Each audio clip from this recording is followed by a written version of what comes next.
there, ref. That's he got the ball. Yes, all of you lovely Spurs fans, welcome back to the Irish Hotspur. We are in the League Cup, first round against Doncaster Rovers. Of course, Damola Ajayi on the opposition team. I actually haven't checked their lineup yet to see if he's starting in the game for them. Yeah. He is starting in the game, so freshly motivated young talent. And Damola Ajayi back at the Hotspur Stadium to see if he can put in a good performance, but we also want to see Spurs put in a good performance as well.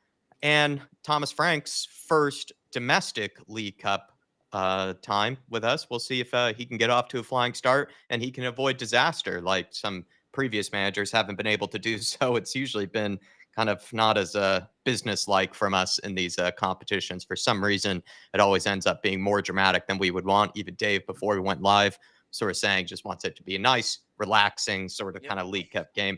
Hasn't usually played out that way, unfortunately, for Spurs in the past. So we'll see if Thomas Frank can change the tune on that one. If you haven't already seen the lineup, he has gone for definitely rotation, maybe in the happy medium, let's say, of what people might have wanted. Some people wanted a lot of rotation, other people's not so much. I think he's gone with a relatively strong version lineup, but let me know what you guys think on it. Is it a strong enough team, or is it maybe too much rotation? Because that's kind of the big debate and the big talking point, of course, before this game and maybe during this game as well. We have Kinski in goals. We have the likes of Pedro Porro and Spence at fullbacks, Danzo and what appears to be Archie Gray at center back. Maybe a Palhinha playing back there, but I really doubt it. I think the midfield will be Palhinha, Bentancur, as well as Xavi Simons. A lot of people are probably relieved to see Xavi Simons being given his opportunity through the middle. And then your front three, which is where my attention will be on, just because I think a lot of them really have a lot to prove to Thomas Frank and are kind of on the fringe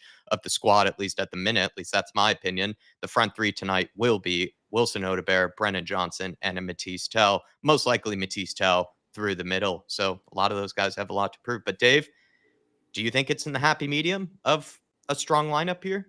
Maybe some rotation, but also, decent enough to beat Doncaster?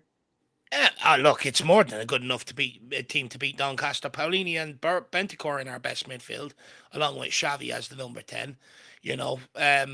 Udebert or Johnson, one of them usually play off the left-hand side, and Porro and Spence, have been the predominant fullback pairing, this season. So it's a pretty strong lineup. I mean, if we lose to Doncaster tonight or make hard work of it, then it's going to start alarm bells ringing moving forward, because you got a good bulk of your starting 11 sort of starting tonight. But, with that team selection there tonight, it sort of tells me that Thomas Frank is looking to go and get this job done early.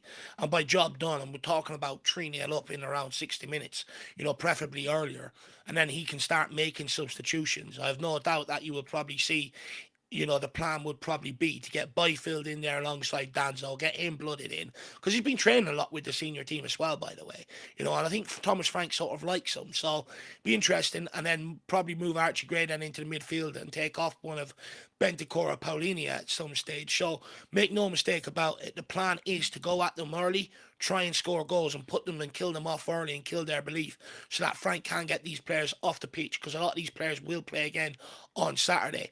If we don't, and they're still on the pitch around 70, 80 minutes, then the game plan has gone completely tits up, and it hasn't, Tottenham haven't done what we were supposed to do tonight. So, the boys better go out there. And at the end of the day, I just want to see a team that's hungry for silverware. They got their moment in the sun in the Europa League. They had that parade then with the Tottenham fans, and, they all speak about how great it was for them, how much they enjoy it. And, these are things that they dream of as a young kid. But in order to make them big glamour finals, you've got to overcome teams like this. And, and look, to be in fairness, we showed that ability in the Europa League last year. We played some weak teams in some of the group stage games, and they showed the ability to be able to go and get the job done, to be able to go on and win a cup competition. And hopefully that's the team that's changed compared to years gone by, where in years gone by, the squad's focus was more on qualifying for Champions League through the league so that they could play Champions League football. They didn't really give a shit about the domestic cup competitions, whereas I'm hoping that mentality has changed now that Romero's captain, but also that they have the hunger for trophies. So hopefully we buck the trend of years gone by, we avoid the cup upset, we go and smash the Donnies tonight.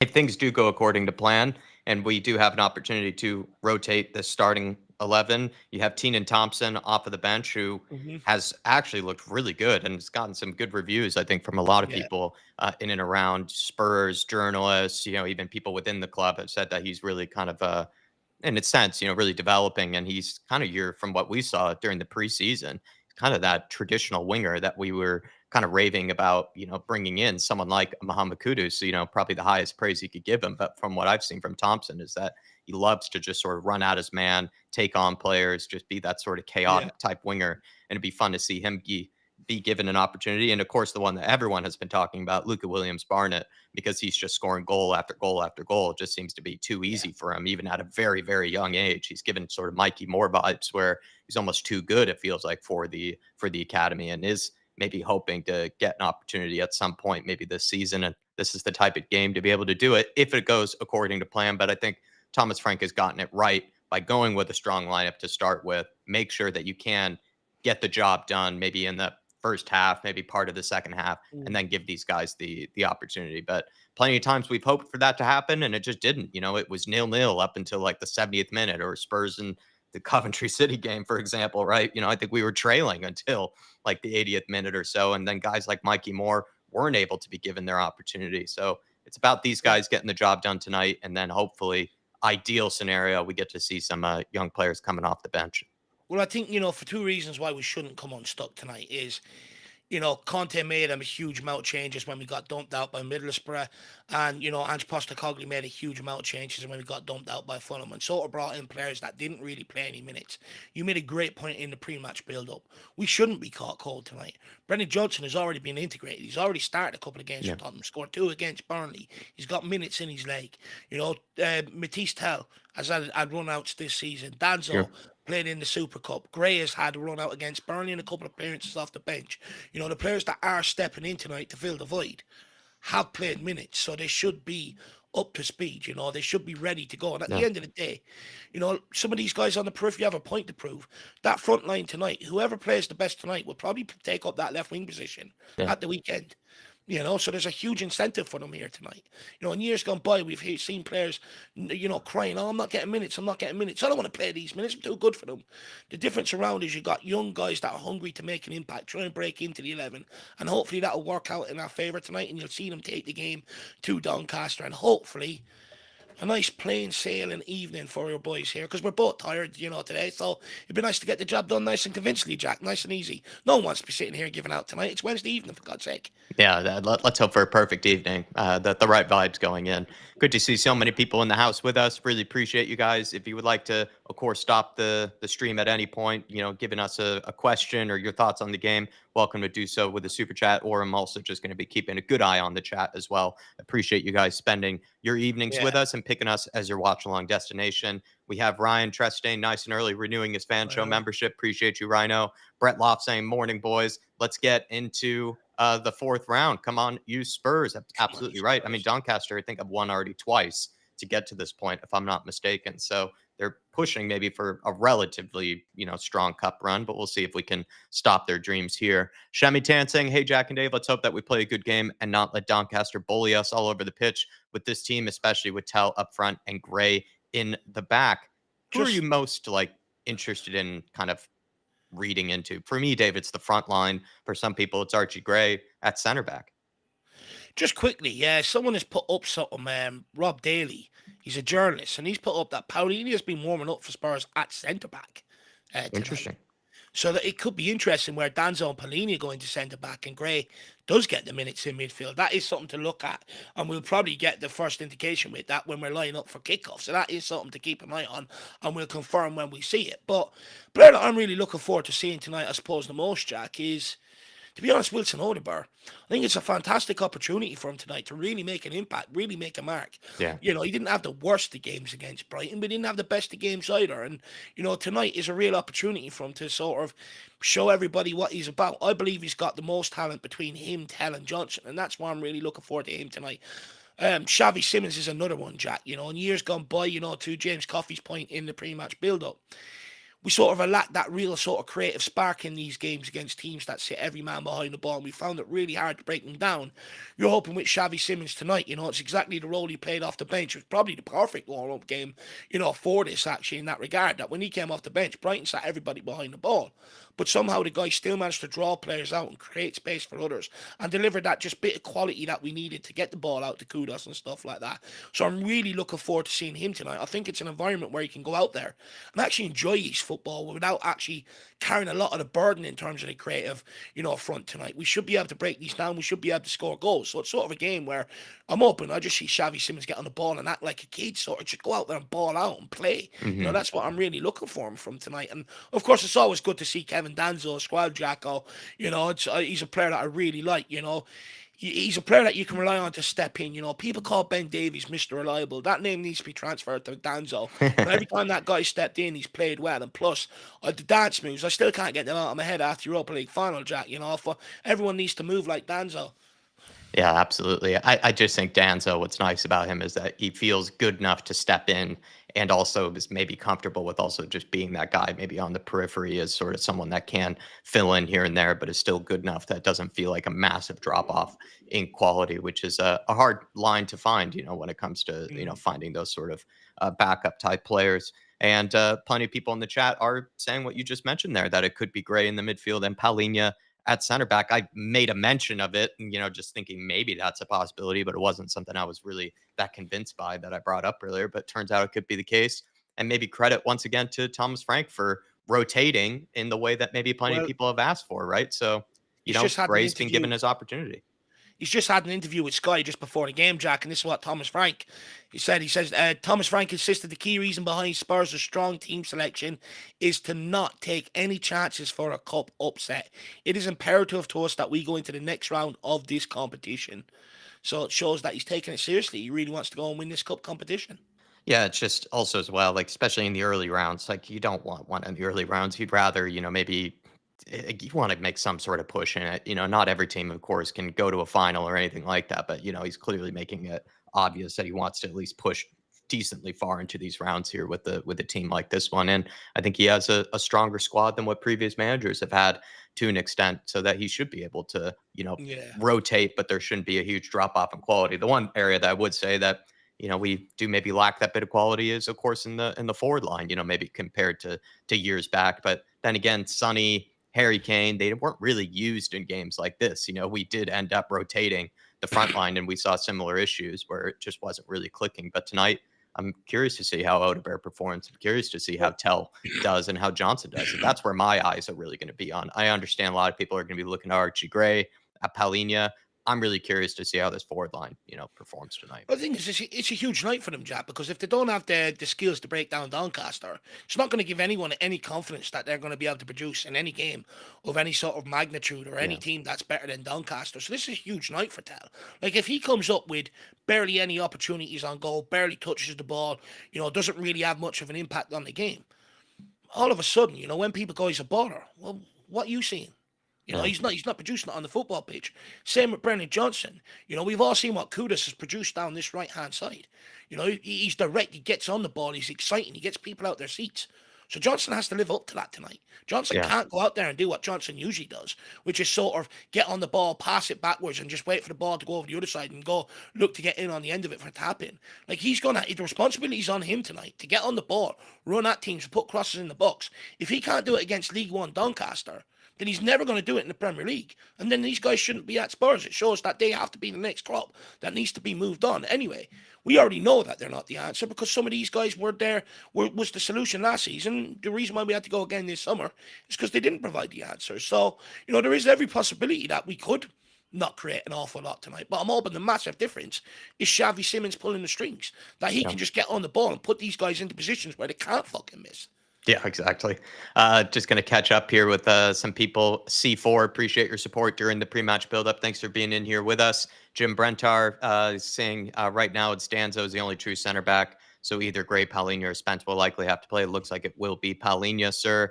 Harmless Potato, good to see you. Coys, big up to you, sir. Shawnee Maddox saying, I think with Xavi and Gents, we should have enough creativity if people make good enough runs. Fair point from Shawnee. Rakdos Madness, Alan out in San Diego saying, hi, David Jack. I think the front three is weak tonight. It scares me. I think he had to rotate it, though, Alan. But this is my question mark to you. How good is this forward line? I'm not sure if I really rated it going into the season, but it's the area that I think we kind of are the weakest is in the forward line. But we'll see, these guys that plenty of people have confidence in, plenty of people have positivity towards. We'll see how they perform tonight, because you would say all three of these guys, at least from what we can tell from the outside looking in, are all kind of to a degree on the periphery of Thomas Frank's starting 11 right now. So which ones will take that opportunity tonight, Alan? Games like this should be looking as a confidence booster for these sort of guys. You know what I mean? Yeah. Like, if they can't do it here and they can't gain confidence here, then they have absolutely no hope of trying to dislodge a Kudus, a Mawani, or a Richarlison or Solanke out of that level for that matter. And them positions are gottable. You know what I mean? So they absolutely have no chance if they're struggling here tonight. Like, don't get me wrong. It's, like on paper, you look at Johnson. I mean, creativity isn't the name of his game, is it? So that's a huge worry already. Udebur, he's hit or miss. He could either get on the ball and, be brilliant, or he can be crap. And Matisse Tell, I mean, I've been very underwhelmed with what I've seen from him. So it is a bit of a concern, don't get me wrong. But this game should be looked at for them as a confidence booster. This should be the game where they're ripping that fullback apart, going into the next game feeling like fucking Maradona. Yeah, I'm definitely with you there. Good to see Noel in the house. Appreciate you, Noel. DB is in here as well. Big up to DB, AK Shegs as well. Appreciate your support. Akulu's in here. James Dean, Simon Coley. Appreciate all of you guys. Thanks for joining us. Eugene is in the house. Eugene saying playing Porro is a mistake for me. Gray has to play as the 6. The likes of Romero, and Pop Montasar have been rested, Eugene. They're not even in the lineup at all. But Dave, do you feel like Destiny Udogie could have been a better choice for tonight, or you're not too fussed with that? Pedro Porro still playing. Look, you would like to think, Porro played a lot of games last season. I think the most out of any Spurs player last season. He was available for nearly every single game. It's going to catch up on him at some point. You know what I mean? At some point, you got to sort of rest him for his own good, just to give him a little bit of a breather, but also mentally to give him a little bit of a breather. Look, I can understand Thomas Frank playing him. If Johnson is his right winger, he's probably concerned that there's going to be no creativity or crosses coming in from the box. So he's probably played Porro down that side for that reason and that reason alone. But that's a problem for me. Like, if you've no faith for that Johnson can do it, you shouldn't be playing your right back because he's the only one that can cross a fucking football. That's a huge concern. That's a bad indictment of our forward players. For me, I thought this was an ideal opportunity to rest him, but also just build up Destiny Udogie. Build up his fitness, build up, getting game time into him, building up his sharpness, because there will come a point where one of these fullbacks will break down. He'll be asked to play 2 games a week. So this was an ideal opportunity to start getting him ready for that. Yeah. Patty Higgins saying, good to see Archie getting minutes tonight. Looking forward to seeing more of Xavi Simons as well. Absolutely agree with you there. Patty Higgins, King Hoddle's in here. Always good to see you, King Hoddle. Appreciate your support, sir. The Big D saying 132 people in the house, only 20 likes. Let's smash the likes for a nice and straightforward win tonight. Exactly, Big D. We don't want any drama of any kind, don't we? Just want it to be nice and easy, nice and casual, like Dave was sort of asking for. And then I believe AK Shegs Dave was also asking you, do you have any takeaway orders prepared for tonight? I believe it's a burger. No, I was over with the old lad today, sort of babysitting him and stuff like that. So, and in where he lives, it's the best butchers in the country. They win the best butcher award every single year. People travel all over for their Christmas turkey and ham and everything out of this place. It's unbelievable. So I snuck in there today, and they had a deal on the burgers, and I got a couple of burgers, so I can't wait to cook one up. Just one, put it on a bun, lettuce, cheese, and some, I don't know, might go ketchup mayo, see how I'm feeling after the game. And, I'll wolf that down, and then I'm going to get on EFC 26 for an hour. Sounds like an ideal evening. AK Shags also saying big up to Thomas Frank. It's not the most important competition, but would love to see, be awesome to win this one. Newcastle even had a parade for this. I think Spurs would have a parade for it, winning the League Cup. At least they should. Ryan Trestane, member for 15 months, fan show member. Big up Dave and Jack. After a hard week, can't wait for this game tonight and an easy win. Hope you're both well. How's your missus, Davo? Much love to Jack. Dave? Seems to Yeah, be curious about Mrs. yeah, Ryan. my Mrs. Grant. Yeah, didn't know there was anything wrong with her, and not that I know of anyway. Anything you know, let me know. Ryan's ITK. All of a sudden, he's trying to figure out what's going on behind the scenes. Big up, Big up Ryan. right now. Thanks for the Good to see 15 you. months of love and support, sir. And hopefully the week does improve for you with a nice Spurs win. Ed Sweeting saying, I agree with the rotation. It could backfire, but Frank has to rotate against League One opposition. If we don't get these players out tonight, we can't trust them at all. That's a great way to look at it, Ed. Like, you have to rotate the squad to show that everybody can contribute. Like, everybody feels like, they have some role, they have some sort of responsibility. If you went with the same lineup that you would, let's say, in the Brighton game or something like that, you're already making it very clear very early on in the season that you just don't trust certain guys. And that's kind of the risks that you have to take as a manager. Even if you feel more confident in some players over others, it's about giving everybody maybe their chance in the beginning of the season to see if they can prove their worth or prove you wrong, or some combination of those things, right? So I completely agree with that Sweeting's comment. I think that's a great comment. Games like this is that hopefully, come the end of the season, you're in the hunt for something, and that, that's where these players will earn that trust for later on in the season. That's why they'll either find themselves on the bench or the 11, and what they do in games like this, like I said, it's a huge opportunity for these guys to perform. And at the end of the day, for us to be in the hunt come the end of the season, you got to win games like this. Absolutely. And then Adrian Chia is popping in with the super chat. Appreciate you, Adrian. Thank you for the support, sir. Big up, lads. Crazy o'clock over here. Better be worth it. Yeah, stupid o'clock is like what I used to say in the past about some of these games. And hopefully, we get a nice, easy, convenient, sort of performance, so that we don't have to be stressing midweek, like Dave was mentioning. And also just because these games in the past have been unnecessarily stressful, right? These League Cup games for whatever reason. And let's hope that Spurs can just sort of avoid that tonight. That would be definitely ideal. Big up to you, Adrian. Thank you for the love. Thank you for the support, sir. Outeres Fasare, let's go. Come on, you Spurs. He's got the popcorn and the beers out. Not a bad combo there.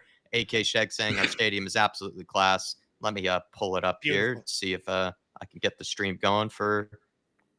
Yes, now it's live. Now I can get a good look at what we're rocking with here tonight. AK Sheg's best stadium in the world, says King Huddle.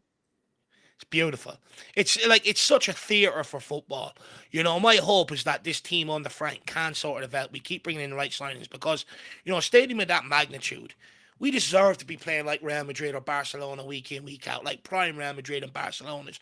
We deserve a team like that of absolute superstars. Like, this is a cathedral for football. It's even that good that you're getting the best music acts want to come here and sing. You got the best boxers want to come here and put their shows on here. You know what I mean? You've got the rugby league now using it as their showpiece for the final. The NFL, using it for their showpiece of the NFL to the English fans and stuff like that. Everyone is using this stadium, for, a showpiece event. So it's about time we fucking start putting on a show at this place. Absolutely right. Love that. Keith Edwards saying Xavi to score tonight. Come on, you Spurs. Any bets in the house, that people might be putting in there? Anyone got a sneaky fiver on, guys? Let me know. Not a bad game to do them on. These are the fun ones, because you never know. And sometimes the bookies don't really know themselves, how it might go. AK Shag saying, love a simple cheeseburger. Big up to Davo. Shawnee Maddox saying, let's take the FA and the League Cup and do a double parade. Exactly right, Shawnee. I think that would also. I'm feeling all right.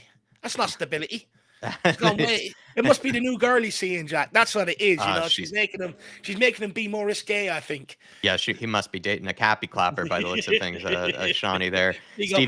Stevie Frazier, big up to the lads. Come on, you Spurs. Big up to Stevie. Hopefully you're doing okay, Stevie, my friend. And we are about to get kicked off and underway.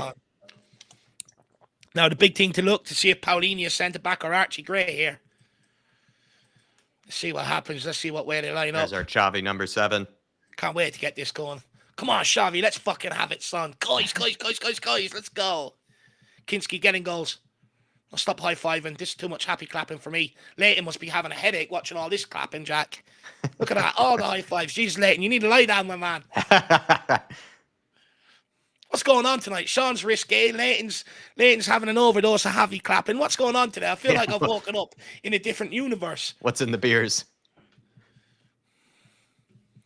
Come on, Spurs. Let's go. Look how good Danzo looks. I love him. I love Danzo. Demola Jai there. I think he's playing up front for them tonight. Yeah, I know they had Billy Sharp in the team, right? Is he in the starting lineup? That guy's like must be 50 years old. Jeez, yeah, he surprised. What did they do? Wheel him out of the retirement home down there. The Talk short about players.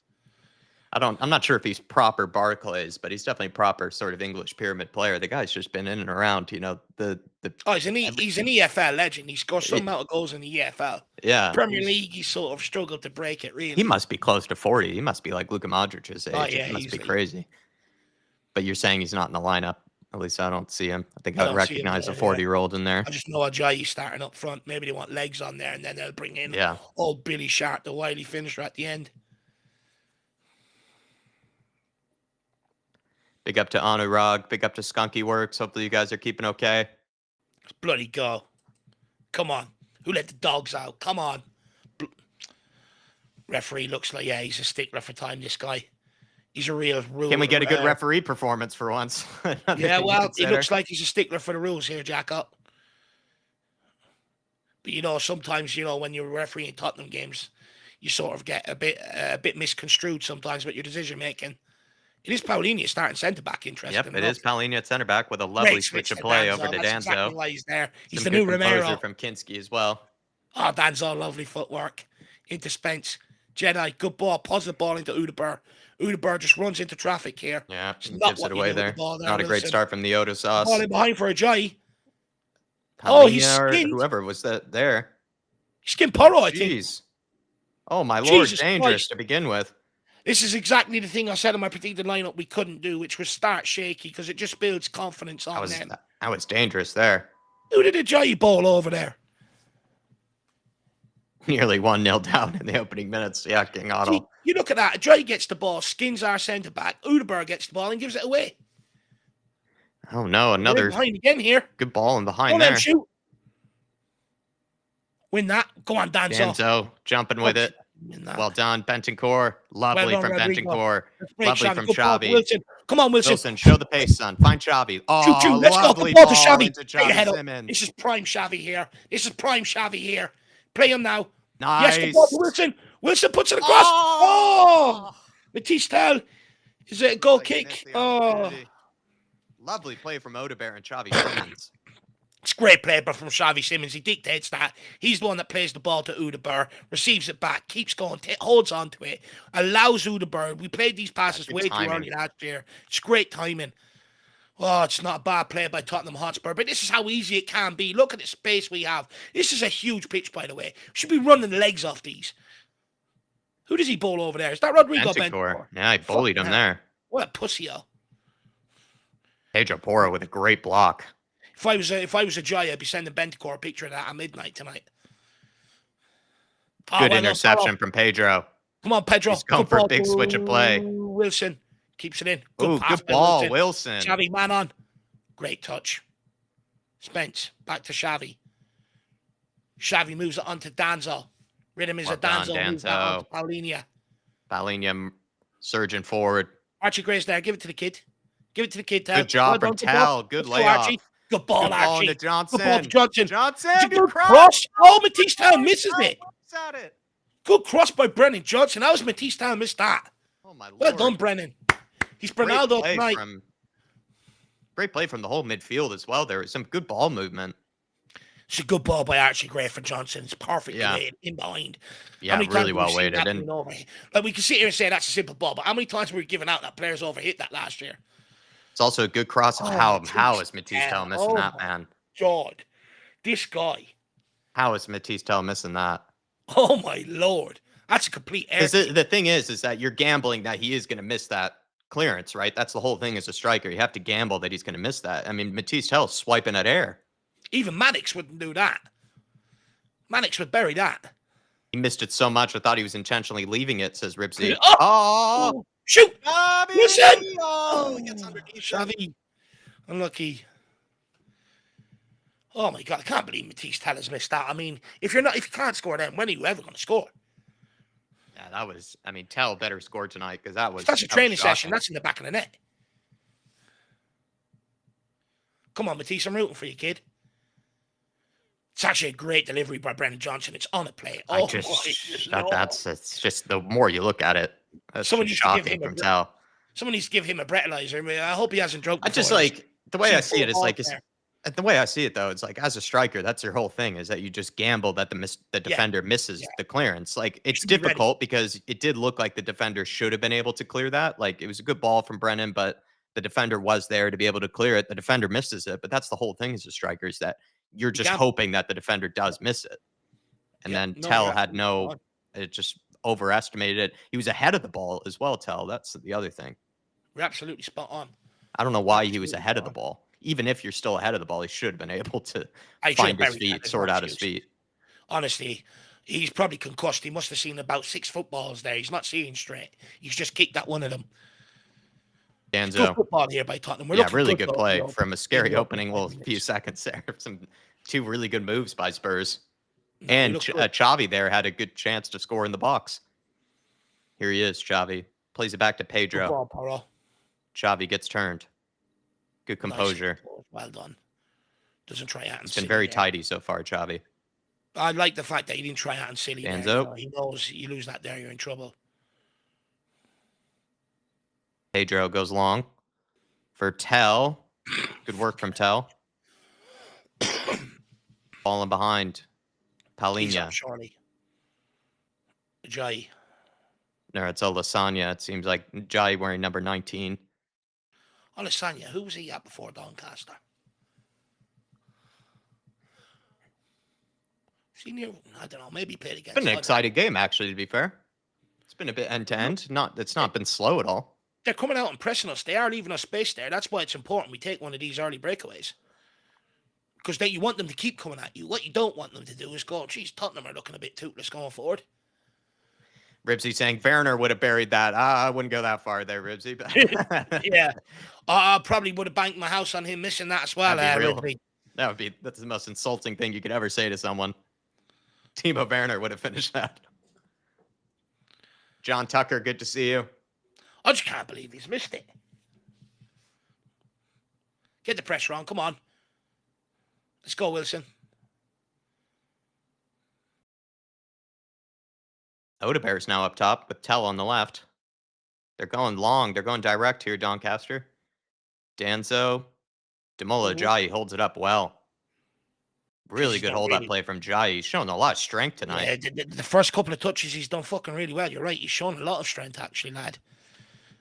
He's bullied Danzo there. He's bullied Bentancur already. Yeah, two very big boys. he's they're bullying. two players that aren't afraid, that have bullied many players. You know what I mean? Right, come on, Tottenham. I'm not watching these pass around the back. Fucking get after these. They're fucking useless. Score. Press them. Get there, Pedro. See that? They're already panicking. There you are. It's not difficult. A little bit of work ethic and they're giving you the ball straight back. It's not hard. I'm not sitting there watching them pass around the back. That's disgusting. Did someone say lasagna? Carlos Vinicius would have buried that. To be fair, I'll take that one. Oh, no. Take that one. That's slightly less insulting than Timo Werner. Yeah. Only slightly. Great. You got to win that. Danzo, a little bit of a clearance. Oh, my God. Tell, big jump. Showing off the hops, but to no one. Someone take the ball down. We're playing fucking table tennis here. Uh-oh. Ooh, poor decision there from Ajayi. He actually had a different runner in behind. Xavi, or Wilson Odebear, good layoff. Bentancur. Find Wilson if you can. He's taking a good pocket of space there. Yeah, bit of rotation, actually. Xavi now on the left. Wilson on through the middle. Jet Spence goes back to the goalkeeper. Right, move this down the right quickly now. They've all come over to the left-hand side to space. No one free. Jesus Christ. Bentancur, get over there and make yourself free. Danzo. Time and space, Danzo. Finds Palhinha. Someone feed it between the lines. Gray sitting there waiting. It's a good ball. Might be off here. Might be off. Yeah. Fuck you, Lino. He's on. You're blind. It's a great run, Brennan. I'll back you on this one. Let me have another look. He was definitely off. Lino doesn't know he gambled there. He's just too quick. Did they use VAR in this game? I'm not sure, actually. Good question. I didn't even look that deep into it. Anyone at home know the ramifications here? Because sometimes, like in these games, they kind of end up not using VAR. I know they used it in the later rounds in one of the competitions, recently, didn't they? They said for the first few rounds, a lot of the stadiums don't have the capability of it. Or did they just not use it at all? I'm not sure. Comments? No, says Artist D. Yeah. What kind of worried me sometimes is games when there wasn't VAR, like when you try to play a high line, then and since the linos now, wow, incredible control from Pedro Porro. Are we Sometimes really when you play a struggling high here to line, get when out? you play a high line with no VAR, I feel like now the line, I just feel like the linos, they just don't really No. they have that experience anymore. Like they seem to be Yeah. almost rusty when it comes to it. They bank on using VAR so much that sometimes I get worried then. Yeah, they're afraid to make calls now. So like then if you try to play a high line, you might end up Could get caught, yeah. yeah. And then he might actually be offsides, but the referees just don't have that experience anymore. Are we Wasn't really really making struggling that for point well possession enough, here? but hopefully people understand what I'm kind of saying. This is League One, Donny. Can someone get Oh on the ball? Oh no. my God. Oh my Lord. Oh no. Jesus. It's a free header. They've had more opportunities on goal than we've had on theirs. This is embarrassing. It's only 10 minutes in. They've had Yeah, three shots on our goal and we've had you could one say on both theirs. teams could have scored by this point. Yeah, but we're a Premier League team. We should be having 3 shots on their goals, not them. Demola Joy's having a fucking field day out there. Delighted for the kid, don't get me wrong, but Jesus Christ. Yeah, it wasn't a good touch for him. Like how many passes did we pass across the centre back just to give the ball away there a few minutes ago? We were struggling to play through the lines. This is League One Donny here. Wilson, jump. Get off the ground, kid. I can start seeing bad warning signs here. We need to score quick. Good touches from Jed. Ah, Jedi. There we go. That's more like it. Big switch. That's What a more like switch to It's that Johnson. simple. He's got a just good that run, simple. Johnson. Play Use him, him. man. Don't. That's You it back. recycle it. Now recycle it. Use them. 1-2. Well done. Now get it in. Good ball. It's simple. Oh! Keeper done Power just down enough there. to take it away from Matisse Tal's head. I like that from Matisse Tal, though. He's waiting. Rodrigo Bentancur. Play it into Simmons now. Too long. Good crosses Took from way too Brennan. long. What can Xavi do? Wins a 2 throw good in. crosses from Brennan Johnson. It's a great cross from Brendan Johnson, that. It's a brilliant cross. And I love the way he recycled it and done a 1-2 with Archie Gray. Good return ball by Archie Gray there, actually. Let's see if the keeper does get a touch on too. I don't think he Yeah. did. No, I think he does. Let's have a look. Maybe he doesn't. Yeah, he Yeah, he definitely does touch it there. just doesn't enough to take it off Matisse Tal's head there. Long throw in the box here, maybe. Come on, Danzo. It's what you're in the side for. Come on, Danzo. Let's go. Yep. Warm Route up those one. arms. Fuck that. We can't cross the ball. Just put it in there from the throw in. That's it, Archie. Oh, Paulinho, no red card, man. Don't get a red. Don't be a dumbass. Do not draw the elbow, Paulinho. Tonight's not the night.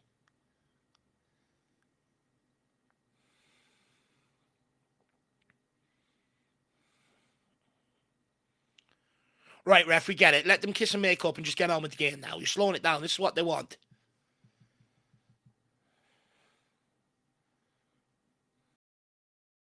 Right, let's go, Danzo.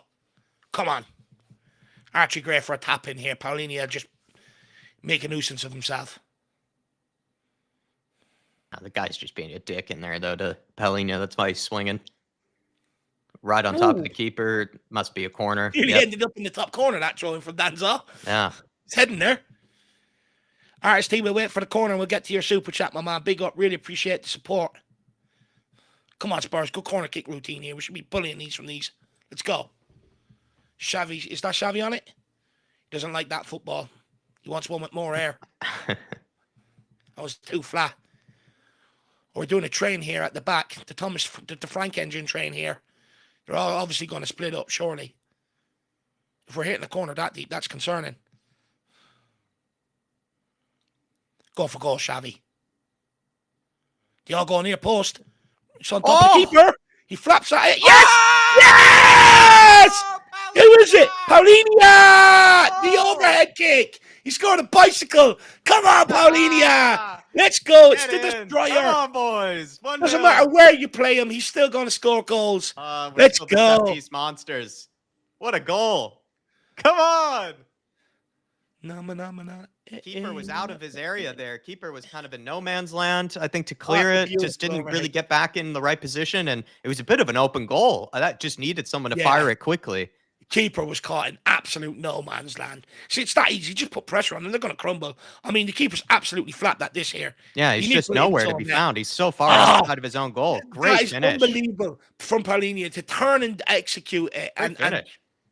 make the sweet connection. That's an look at that. That's a striker's goal. That if Harry Kane done that, I'd be wanking myself off. That's unbelievable. Come on, Paulinia.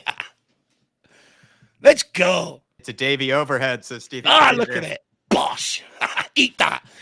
You got fucking Flappy Birds in goal. Test this fucker. There's about 6 goals here tonight. Come on, Paulinia. That's 2 goals on the season for him. King Huddle, the boy, is becoming a bit of a cult figure. That's for sure, my man. And or maybe 3 goals if you count the Super Cup, right? Because he scored in the Super Cup against PSG. It's 3 goals. But that counts. That's a competitive game. One of the top goal scorers this season. Let's go. Come on, Paulinia. We need to get a Paulinia song. Guys, you know what to do in the comments. You're all creative. Let's get a song going for Paulinia here. Artist T from earlier saying if Tell can't do anything tonight, he has to be moved on. Zero excuses. If he can't do it against a League One side, then he won't be able to do it against Prem and Europa League European sides. I completely agree, but it's even the perception. I mean, if you're Thomas Frank, you're less likely going to pick him over others. Wait 1 second, though. It's rest blowing it up. But if you're Thomas Frank, you're less likely to go and give him minutes in them sort of games for him to be able to make that impact at Tottenham, right? Yeah. And your minutes become less and less because the manager can't trust on you, can't rely on you. I would argue the fact that he's not in the Champions League squad, because I know Frank said that, it's because we don't have enough homegrown players. That's why we have to leave players out. No. Why didn't you leave out Bentancur? Why didn't you leave out Bergvall? Why did you choose to leave out Tal? Because obviously there's something that Tal isn't giving you that you're looking for. So that's why you chose to leave him out. So the warning signs are already there for Matisse Tal, and I think Jack tried to allude to it a couple of weeks ago in the debate show that, there's a lot of argument that, Frank was the one that wanted Tal and all. It was a done deal before Frank even walked in, and Jack was absolutely spot on. And the fact that he's not picked in the Champions League squad probably, adds further to that point. So, the warning signs are there for Matisse Tal. Odebear. Good direct play from Odebear. Oh, yes! It's an own goal! 2-0! Wilson! Come on! Hashtag Free Willy! What a movie that is! Let's go. All over it's Wilson's Doncaster. World and we just live in it. Let's have it. Some great direct play from Wilson Odebear. That fullback did not want to get anywhere near him. Wilson's on fire. Your defense is terrified. Odebear's on fire. Ooh! Look at him here. He's just licking his lips looking at this fullback here. It's exactly what I said to do in the pre-match build-up. Stay wide, get on the ball, run at your fullback. Back nice pace, direct. Isolate the fucker, skin him, puts in a lovely ball. I mean, it's a great cross. Centre-back is shocking there. Come on, 2-0 to the good. This is easy. Guys, we're going to have some scorecard bingo tonight. Yeah, how many beers out, everybody? Get the Carabao Cup beers out. We're going to enjoy it that much. Jack might even go back on the Newcastle ale. Let's go. It's too easy. Easy. I think we're taking advantage of, good pressure from Tal. I think we're taking advantage of, Doncaster clearly have come to try to play. They're not looking to just sit back this game, so fair play to the bravery by them. But I think we're then taking advantage of that. They're leaving space, Well, that game's Odebear is one-on-one with a fullback there. That's a dangerous game to play, with that much space that he had to run into. So I think that's the risk that Doncaster are taking. If they put every man behind the ball, he would probably be doubled up on there. Well, to be honest with you, I like a team like that that's willing to go and come and have a go, to be honest with you. Yeah, there's consequences, but I don't care about Doncaster and their consequences. No, at the end of the day, I'm just delighted we're scoring goals. Complimenting Wilson, for taking advantage of that. He knew, he saw it one-on-one. The fullback was giving him a lot of space to run at him, and he just immediately took it. But to be fair, him and Johnson, they both ran at their fullbacks. They both put balls in the box. There's going to be goals here tonight.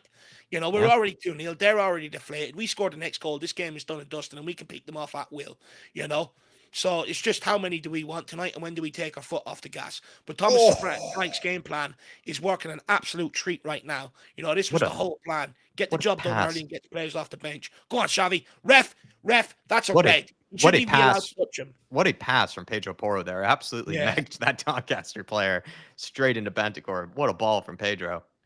By the way, guys, did anyone hear Arteta's recent statement there? Yeah. I mean, the guy's the Lulu. What's funny about Arteta, though, that's not even the worst thing that he's probably said, in like the last 2 weeks. He's just really that crazy. When I watched their documentary, some of the shit No, I was I mean, seeing, I was like, he even said, like, with Christian Norgard, like, coming in off the bench or something to, like, beat Bilbao, he said, like, it was probably some of the greatest 5 minutes of his life, and it's like, the guy has, like, 2 or 3 children, like, you're saying, like, that's the greatest moment of his life. oh, It's this just could be a third here. Archie, good touch. Oh, go on, get it in. I just delivered the ball there. Well, that's another corner, though. 3-0 coming. Who's going to score this one? Brendan Johnson Danzo. on an absolute mission to make it clear that League One he might be slightly better than. Yeah. At least when we criticise him, we can give him fairness and say he's Yeah, he's had a championship. good start. He's a championship player. Nah, he's playing well. He's been good so far. He's been lively. Exactly what we need from him. Maybe he's learning off the likes of Kudus, which is good. Yeah, But I'd seriously. love to see a Danzo goal here. Come on, rhythm is a Danzo.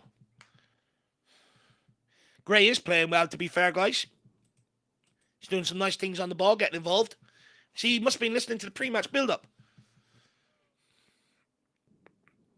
I think Doncaster must know that, we're a very good team from set pieces because they're really pushing us around. Yeah. They're concerned, aren't they? They're resorting to every other tactic.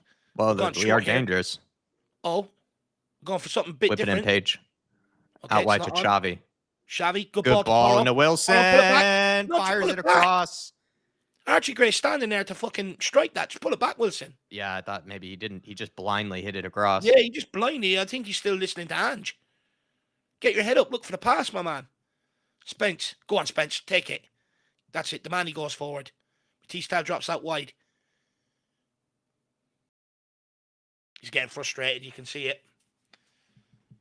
Good switch of play. Great switch of play. Take that down, Johnson. One touch. Let's Good go. touch. Great touch. Whip it in. Run at him. Get it across. Good There chip. you go. Oh, good ball again from Johnson. Someone break a ball here. Pedro. No. Don't you dare, ref. Don't you dare, ref. He's kicked Poro, for fuck's sake.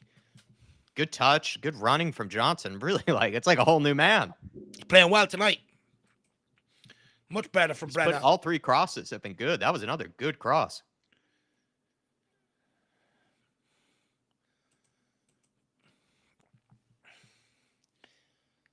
He's putting a couple of nice crosses. That's 3 or 4 good crosses. Yeah, I don't think he's put in a bad cross yet. So he can do it. So I expect more of it now moving forward. Against a League One side, but standard. Well, at least we've seen he can do it because no, yeah, remember against Hamworth, he literally can. Yeah. It's just scale of the opposition might be a question for later. Good hold up play from Doncaster. They playing in behind here. Like I said, they are playing. Ooh. Oh, what reading of the game from Jed Spence. That's unbelievable reading. He actually slows his run to intercept that if you watch that back. That's unbelievable. And great play from Xavi and Jed Spence. Jed Spence. Look at that space. Look at that space. Look at the pace. The goal. Go inside him. Go inside him. Use Johnson. Gray. Brennan wants it again. I'll forgive him for going backwards this time. Yeah, he's a little off balance there. I felt like maybe Jed Spence should have used Tell's run. He tried to use him as a decoy, but probably was the better idea just to. I think Jed Spence thought he could go on goal there. Realised the middle block. Good hold-up play from Odebear. What was Odebear through the middle. Jed Spence intercepted that on the back line and then carried it all the way up the pitch. Odebear! Oh, my Lord, absolute NFL shot from him. It's a lovely little drop of the shoulder, though, to Skinny's man. He's good. It's just that's the question. It's just sometimes it's the end product with him. But again, every time he receives it, he shows that he's just a very lively player. Doncaster going for it, though. Like, they're getting him behind us. Look at this reading from Jed Spence. Look. Yeah. Unbelievable. And the fact that he carries that all the way up the pitch. It's a lovely touch off by Xavi Simons. Yeah, it was a really lovely touch from Xavi Simons, yeah. The goalkeeper is shocking. He can't even kick a ball.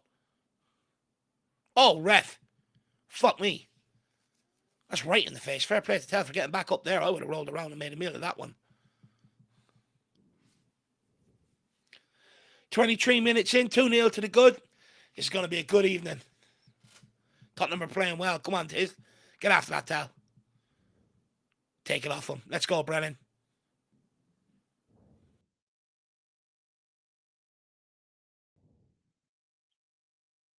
Doncaster looking to set another attack. Tottenham sitting in behind the ball will take it off them and go and break again. Oh, that's Palhinha great. absolutely takes him out. That's a lovely touch there, whoever took that touch. He done Palhinha there. Free kick to Doncaster. Kinski might get tested here. Almost punches him in the face there, Palhinha. Our winger's done well for them so far, you know. Oh, Lasagna, I think he's playing up top, and then Ajayi is on the right. Two of them. Lasagna. Brilliant from Palhinha. See, that's just a bit of stuff you missed. I know he skinned them, but what you don't want to do is get into a foot race. Just says, fuck that. You know, take him out. Let's get reset. Beautiful from Palhinha. That's the sort of shit I love. That's a sign of a great player for me. Does the smart things like that. Gets done. Okay, no problem. We'll limit the damage. Clear it. Well done. Hell with the clearance. Good clearance. He's shit, Shabby. Get after him.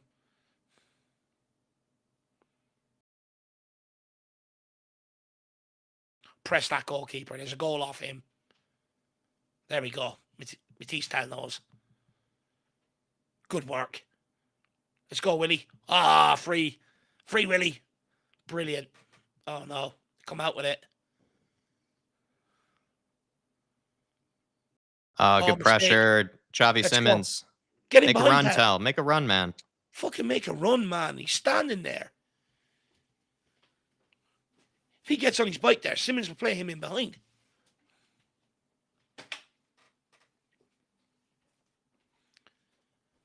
Job's done, though. He could just sort of sit there, wait to get the ball back.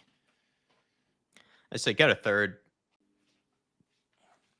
Because I do Great. feel like the fact that Doncaster are going for it, you know, they could maybe score one. At least they seem intent on trying to score one. He's off there. He's off. What a challenge. What a challenge. He knew he was off there. He just wanted to leave one in on him.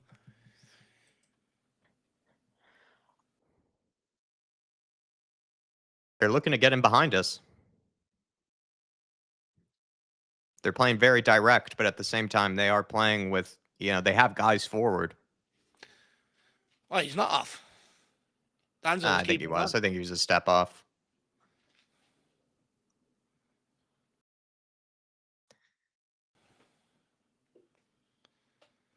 Palhinha carrying it forward. Porro. Looks in behind for Matisse or for Archie Gray. Archie Gray. Ooh, not a good touch. There we go. Recovers it, though. Tell. Done your job. Well done. Tell. Fires a shot. I don't mind it. Like I don't mind it. No, I don't mind that from the kid. I like that. Test that goalkeeper. Well. Better shot than Wilson from a similar position. Yeah, fair. Just not the direction on it. If that goes in the corner, that keeper looks absolutely shocking. He looks so slow. Looks like a pub keeper.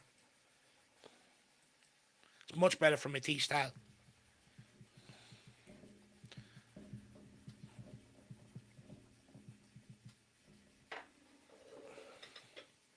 Another spot on delivery. Come on, Danzo. This is yours. I'm dying for a Danzo goal. Whips it in. Bentancur! Oh, straight off the line. Bentancur. Oh, they're looking for a penalty here, are they? Or there's referee giving it corner, right? I think he's asking for a corner. Of course it's a corner. The defender cleared it off the line.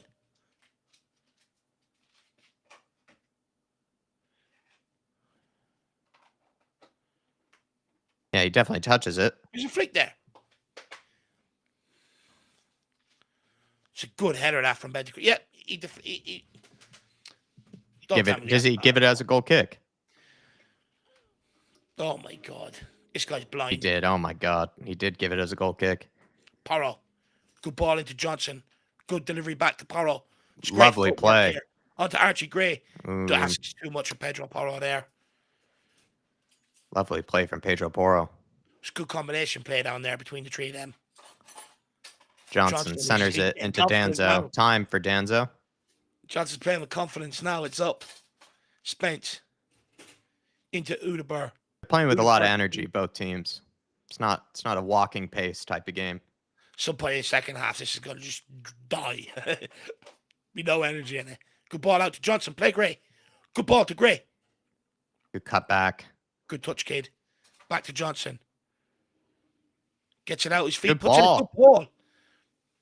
No one goes after it. Johnson's really been working on the crossing. Danzo absolutely crunching through the Olasanya. Paulinia.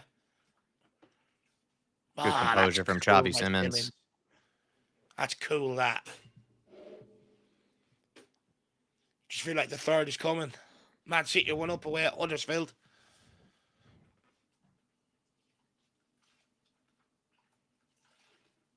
Matisse Tell. Newcastle 2 up. Moves on to Spence. Good. Xavi's such a cool, calm customer in there. Because it wasn't the best pass into him. Do you know what I like about him? He just makes the right decision 99% of the time. Yeah, I completely agree. Ref, come on. Thank you. Archie Gray, like, I'm not even sure if he is playing the number 6. Feels like Bentancur sometimes has been. Yeah, I think Bentancur is the one that's sitting in more, and they're letting Gray get forward. He's got forward a hell of a lot down this right hand Yeah, side. like it's been Bentancur that's been sitting a bit deeper, it feels like. Yeah. Let's get a good delivery here from Porro. There's easily a goal here. Big up to Ellie. Good to see you, Ellie. Mark New saying our XG was very high at the weekend versus Brighton, but we didn't convert the chances. We need 2 more before halftime. Yeah, look, 1 or 2 more, and then we can get on the likes of Bennett and Byfield and even get a third, I'd say. Get a third before halftime. You can look to bring them on later in the second half. Pedro. Drop that right in, just in around that D area, if not just inside that. Be perfect. He's gone back post. Danzo wins it. Gray! Oh, what a save! So unlucky from the kid. That's an unbelievable effort from Gray. If he smashes that, that's blocked. That's a perfect shot from Gray. He couldn't have done anything more there. He like a cushioned sort of effort at it. It was very nice. Bosh. Love that he hits that first time. Yeah, first time. With the side foot as well. Oh, what a header from Danzo. Oh, he does everything perfect. It's a good save. It's a good save that from the keeper. Well on, Gray. Ellie's saying we have good energy. Yeah, the game is like it's been entertaining, I'd say, this game. Yeah. Big up, Ellie. Hopefully you and hopefully T.O. is okay. I know he's had a bad accident. Good delivery here now. Get a third. We want 6.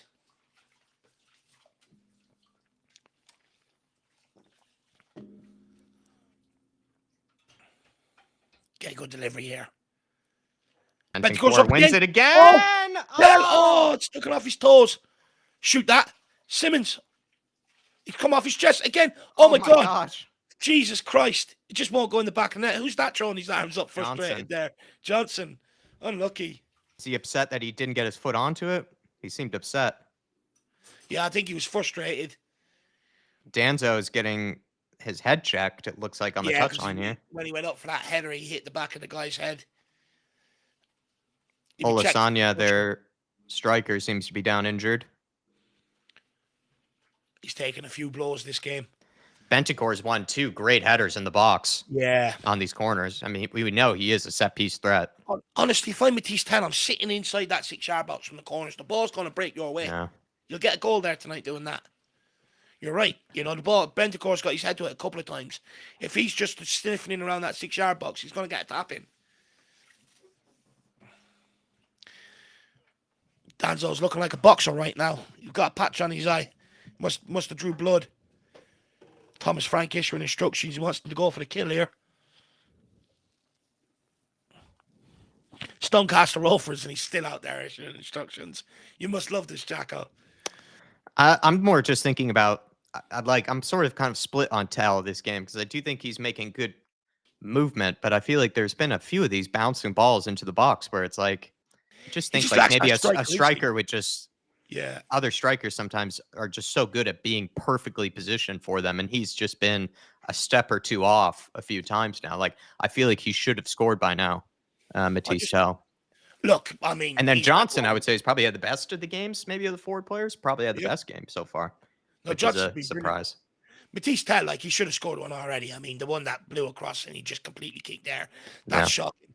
But I think that's where the experience comes in. An experienced striker realizes what's happening and just knows, hang around here, I'm going to get an opportunity. I'm going to score a goal. Whereas Matisse Tell, he's still sort of being a bit busy, isn't he? You know, he's everywhere but there at the minute.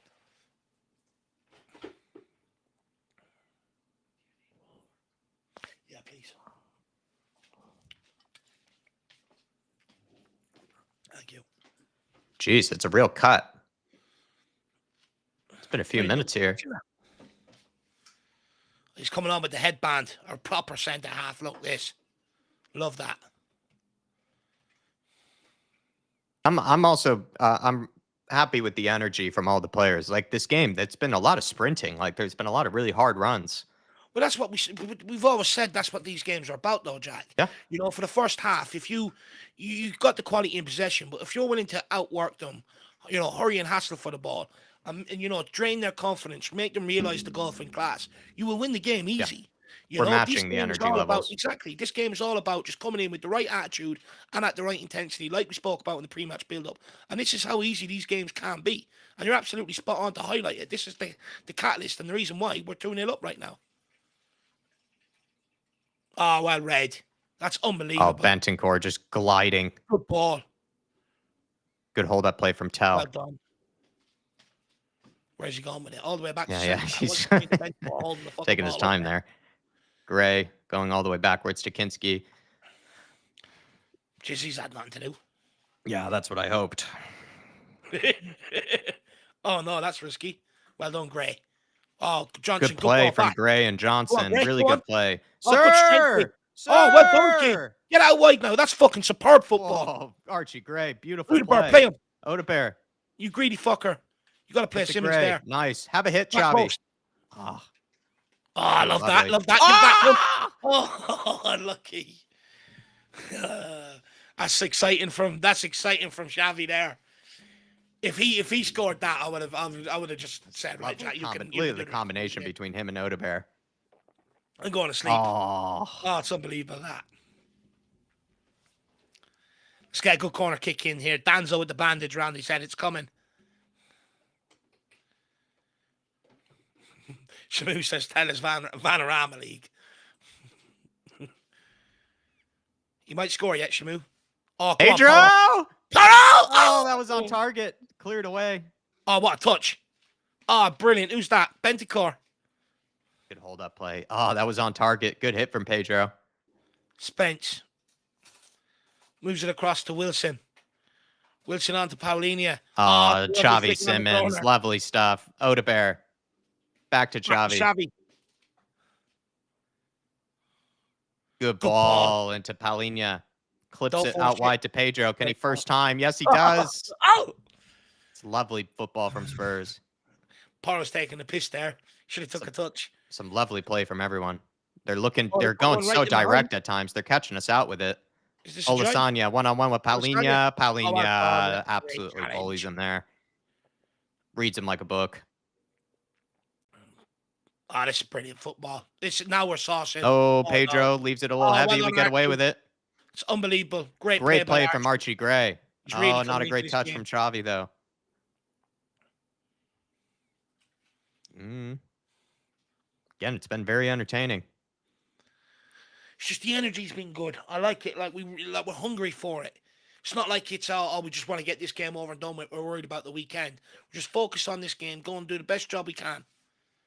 It's good attitude. It's what these games require.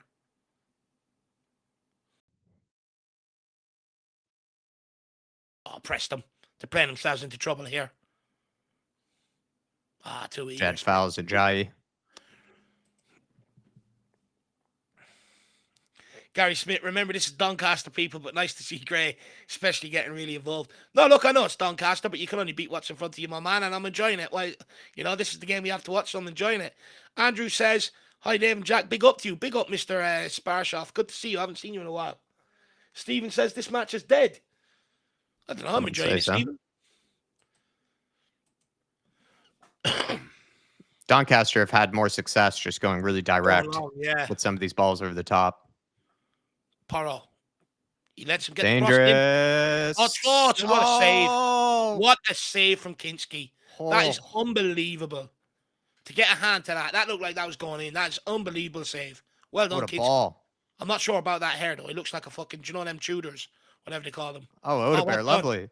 Get your head up. Johnson's in Tell, behind. find Odebear. Find Odebear. He's making all the wrong. He's holding on to it too long. There you go. Oh, good ball. Back Lovely to Tel. Odebear. Here we go. The two of them want to do it together. Go backwards. Now they're bringing Johnson in. Tel held on to it too long there. He slowed it right down. He's allowed them all to get back behind the ball. Spence. Be nice to get a replay of that Kinski save.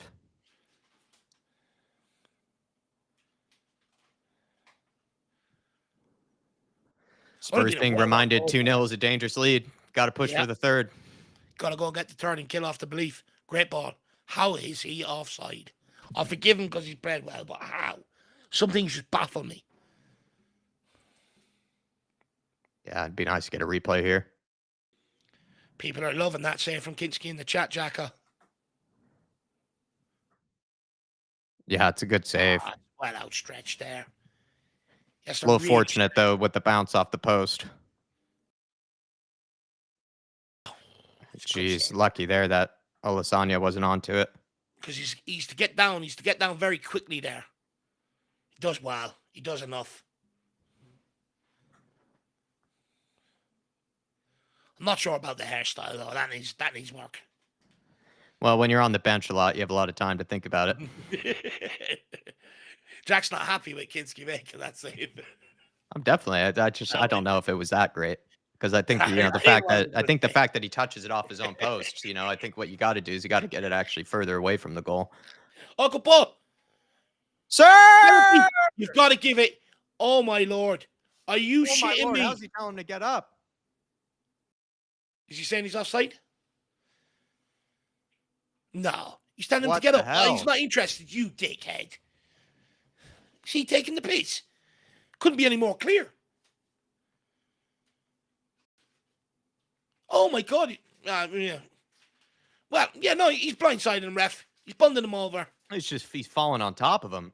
Xavi Simons only has eyes for the ball. I mean, there's an elbow there in the back, and he falls on top of him. Come on now, ref. It's intentional.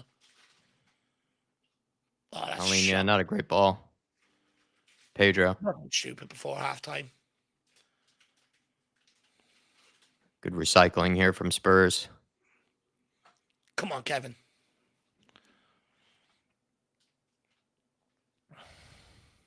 Palinha. Stay onside. Now give Good run from Xavi Simons there. Just wasn't picked out. Johnson back to Palinha.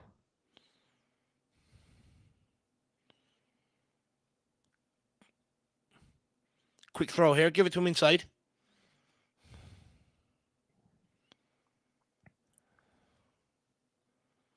Porro. Gray. Palinha. Moves that on to Danzo.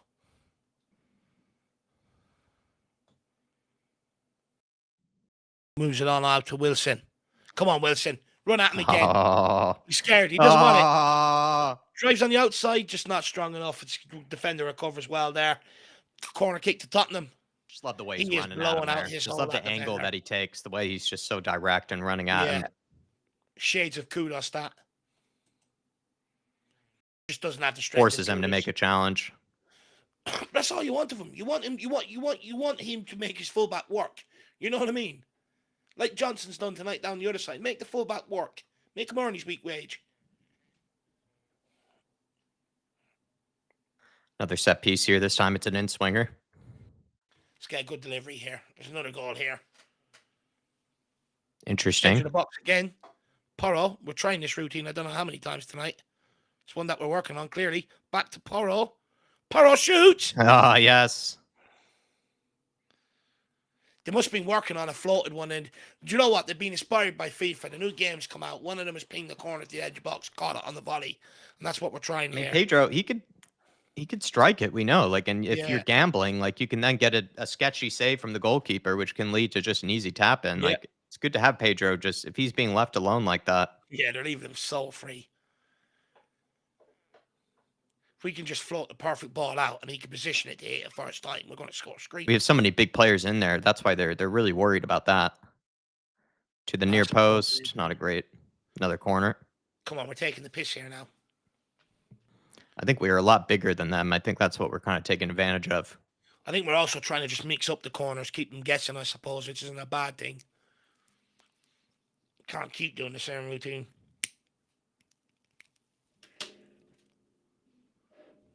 It's another short one. Back to Xavi. Oh, he's got time this time. Oh, good block. Good hold up. Well done, Wilson. Well done, Wilson. Oh, a little heavy there, though. Wins the throw in, though? Yep, well done. He done well to hold it up anyway initially. Yeah, and then he wanted to try to skin his man there. He's getting excited. He just wants to make an impact. I like it. Him and Johnson today, both being direct. Be interested to see if we can get Bennett on what he does to the fullback.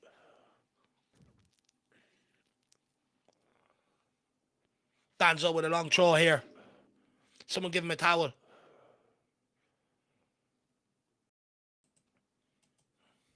Come on, Danzo. That's it, Archie Gray. Punch him.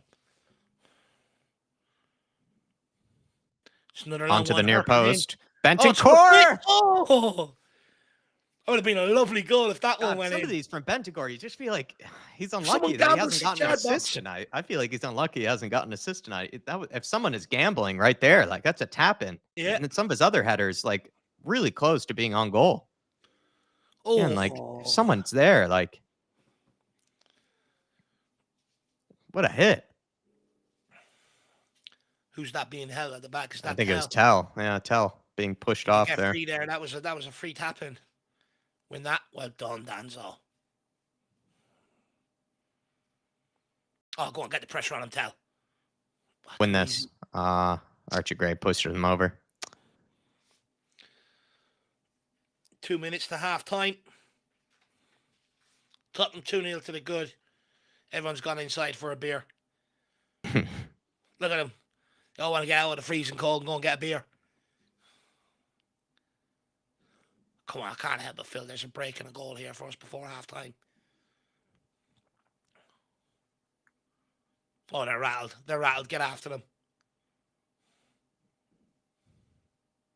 There you go, Kinsk. Speed it up, though. Try to get another chance. Paulinia to Danzo. Can he move this forward? I'll get your head up. Simmons is begging for it. He's right there as well. Kinski wants to show his ability. Goes long to Tell. Good kick. Gets it a lot further than Vicario does. Get up. Well done. Good win from Paulinia. Win this. Win this. Just jump off the ground. Archie Gray maybe overruns it. A few opportunities to win it there. Well done, Porro. Classy, classy.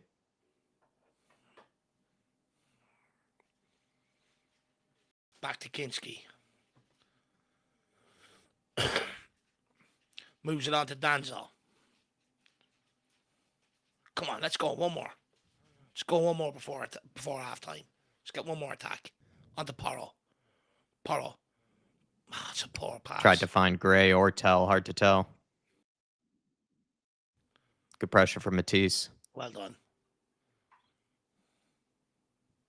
Good win from Danzo. Gray. Well done, Udebar. Good strength. Our throw in? Yeah, it looked like ours. That's half time now anyway. Come on now, Raf, blow it up. Yep, there it is. Halftime. Can't really complain as a Spurs fan, to be honest. Nothing to complain about. I don't even know what to talk about. There's no controversies. You know, do you know what, though, Jack? What we will talk about is the right attitude. We just turned up with the right attitude tonight. You know, in games, years gone by, we've sort of turned up. We didn't really want to be there. You know, we spoke about in the pre-match build-up. This was all about intensity and the right attitude. Wanting to go out there and win. You know, don't worry about the game on the weekend. Focus on the game that's here tonight. And that's why we're 2-0 up. Honestly, could be 4 or 5 up. And these are there for the taking if we want to whitewash these. But I will say, 2-0 is the most dangerous game in football. If they score one, all of a sudden the momentum shifts and they start believing. They are starting to ping it long and they're starting to get a few breakaways. So we do need to go and kill them off early in the second half, get that third, and then we can start taking off some of the more experienced players. As long as this stays at 2-0, I think Frank will keep them out there longer. So I think the message from Thomas Frank at halftime, go and kill them off. Yeah, I think it's been pretty comfortable from Spurs. The only thing I think you could be slightly worried about is just Doncaster are trying to play, like they are trying to score, and I think they've gotten in behind us a few times. We've taken advantage of that though, because that means they are leaving space behind themselves, and it's been then a pretty open game because of it, which has made it really entertaining. Like it felt like the 45 minutes sort of flew Yeah, by, to be honest, which is nice because you would say that a lot of these games in the League Cups in the past you they drag do on. feel a bit slow. They feel a bit like the pace of the game just really isn't there. It's been end to end. It's been really Yeah, fun to watch. Even if you were neutral, I think you would actually think that this is probably one of the better games just for entertainment purposes. I think, like you say there, it's just trying to push on here, grab that third, and then this game is just over. Like Doncaster, they are fair play to them. They're playing bravely. They're oh, trying to create space. They're trying to get in behind us. They're trying to play their game, but because of that, there's going to be some risks that are taken by them, and I think we've been taking advantage of those risks. We look also capable of scoring in a variety of ways. Like we've yeah. created chances just from building out from the back. We've created chances from set pieces. We've created chances from some turnovers, from Doncaster when they are trying to get forward. Like we look like we can score in a variety of ways. Maybe one thing to be mentioned is that Matisse Tell, you would say he has had some moments, here and there that if he's just maybe a bit better positioned, he would score. He of course had that one where he absolutely whiffed at it and didn't score. So I would maybe argue that Matisse Tell should have a goal tonight. Brennan Johnson started off really well, maybe started to fade. It looked like maybe towards the maybe the last 10 minutes or so. Not saying anything critical about it because I think he's probably provided enough opportunities tonight for people to score. He's put in some great crosses, and then Wilson Odebear has just been really good at driving at that fullback. Like that fullback seems to be very scared of just his pace and his ability to run at him. So he's giving him a lot of room. But then Odebear has been taking advantage of it. Also, just because there's no one doubling up, to help out that fullback for Doncaster, and Wilson every time that he's received the ball is just running directly at Well, him and is causing a lot of problems that way. So we look capable of scoring in a ton of different ways. 100%, but I think where the danger comes in at 2-0 is you start to think job's done. Yeah, Start taking your foot off the gas, a couple of misplaced passes, all of a sudden they're in. Let's not forget that they could have scored there, 5 minutes before yeah, halftime. easily. And the reason why it's an unbelievable save from Kinski is because I said it in my predicted lineup. I said he's probably going to spend large periods of this game That's true. inactive with not much to do. The big key for him today is to stay alert for when he is relied upon. That's true. And he got down quick and he made a good save there. So I think I've got to give him credit for that. He sort of kept the scoreline at 2-0. But you're absolutely right. For me, I think that this game is out wide. We're absolutely killing them out wide. Xavi Simons is getting on the ball, being nice and direct, but the two wingers, they're just running at the fullback, skinning them, and putting balls in the box. That second goal came from Wilson doing exactly that, running at his man, driving it across the box, ended up in the back of that own goal. But what I love about it, Wilson has that guy on toast. If you watch him, that centre back is giving himself at least 10 to 15 yards off Wilson Odebear because he is so frightened of his pace. He knows once Wilson gets in behind him, there's no catching him. So he's dropping off Wilson. He's giving him so much space. Wilson can do whatever he wants with him. He can go outside, he can go inside, and we're seeing that with Wilson Odebear. Johnson has been very good down the other side in terms of beating his man, and he's putting a few delicious crosses. Matisse Tell just needs to stay in the middle. He's nowhere near some of these balls that are coming in the box. He's struggling to really sort of get on the end of anything. The one shot he did have was from him getting on the ball, driving at them and having a shot. Yeah. The other one, he sort of fluffed these lines early in the game. That can happen. But apart from that, I just feel there's so much ball dropping in around the centre of that goal from set pieces, crosses into the box. But he's not there. And I think that's just born out of frustration that he's getting bored. He wants to try and go and get on the ball. But if a more experienced striker would just sit there and wait for the tap-ins, a more experienced striker would have 2 goals there tonight. And I think that's just youthfulness, going against Matisse Tell. But I would hope that's where a coach, they're known for, this coaching team are known for having their iPads and tactic boards out. I would hope one of them just pull them aside and say, Matisse, look at the amount of replays we're showing you with the ball just bouncing here. You just stay in around there. You're going to score a goal tonight. So I would hope that would be an instruction given to him at halftime, because there is one there for him. The kid is trying. I'm liking his work rate. He's pressing that Yeah, you can't goalkeeper with fault a him bit for of the effort. intensity. That's true. He's trying. It's just not really falling for him right now. But that's partly because he's moved here, there, and everywhere. If he just stays centrally, his goal will come. And Archie Gray has been very good tonight. One thing we spoke about in the Yeah, he's had pre-match a brilliant build-up game. was like, he sort of lets games pass him by. And we spoke about, me and you especially spoke about wanting to see him on the ball tonight. He's getting on the ball and he's playing some lovely passes. I completely agree. I think, if anything, Archie Gray has almost been one of the best midfielders in this game, if not the Yeah, best. Like Xavi Simmons has played pretty well, but I'd say Archie Gray, like he's making a lot of runs forward. He's been pretty good in possession. He's not really giving it away in any bad areas that I can think of. He's actually providing some good runs for Brennan Johnson. Has also provided some good passes to Brennan Johnson yeah, in the build-up play. Like I think Archie Gray's had some moments of quality with just some nice layoffs, some good one-touch passing. I've really liked Archie Gray's performance. I think we all thought that he would be playing as a number 6 in this game, and maybe Bentancur would be given the opportunity to be a bit further forward, but it's been the opposite. Bentancur has kind yeah, of been just sitting in front of that back line, looking to receive the ball off the center backs, and then Archie Gray has been at times almost as far forward as Xavi Simmons. Like he's making runs, to get us forward. So it's something a bit different than maybe what we might have expected with Archie Gray. He's playing yeah, a different position than most people would have predicted. He's definitely playing as a true, almost Pop Tassar-esque, box to box kind of 8, at the minute. He's doing his best to, do almost yeah. like a Pop Tassar type of role in this game. And I think he's done it to aplomb. I think it's been great. Of course, it's only Doncaster, but a lot to be excited about, I think, with Gray in this performance. Maybe if given that license to roam around, just sort of cause a bit of chaos, he can Yeah. do it, at least in a game like this. Everybody's chipping in, doing their part. I'd say it's just about grabbing this third and then we can all relax. I think we're already pretty relaxed, but it's just, yeah, they've threatened a few times, Doncaster. I think that the times they have threatened have just been, they've gone really direct at certain periods, just with these really good Mm, balls and behind into space over the top. And there is gaps there. Like there's clearly, only about 2 or 3 players in the back line, that are covering it. And they've been able to find their striker, Olasanya. They've been able to find Ajayi on a few occasions. And those two kind of look like the most capable of scoring for them. But that's where they found maybe some space. It's just sometimes mm. with those really direct balls in behind, our back line, because I mean, we're trying to play forward, we're trying to get in behind them. So it's just something to Well, be aware of, if they are to score tonight, that seems like where they're getting the most freedom. look, that's where the next goal is absolutely crucial, though, Jack. We score, we kill their confidence, we kill their belief. We go on and win this by 4 or 5. We get a couple of youngsters make their debut tonight. It's a great night all around. They score the next goal. It only builds their confidence, their belief. And it makes us a little bit more nervy as well. And all of a sudden, the momentum of the game completely changes.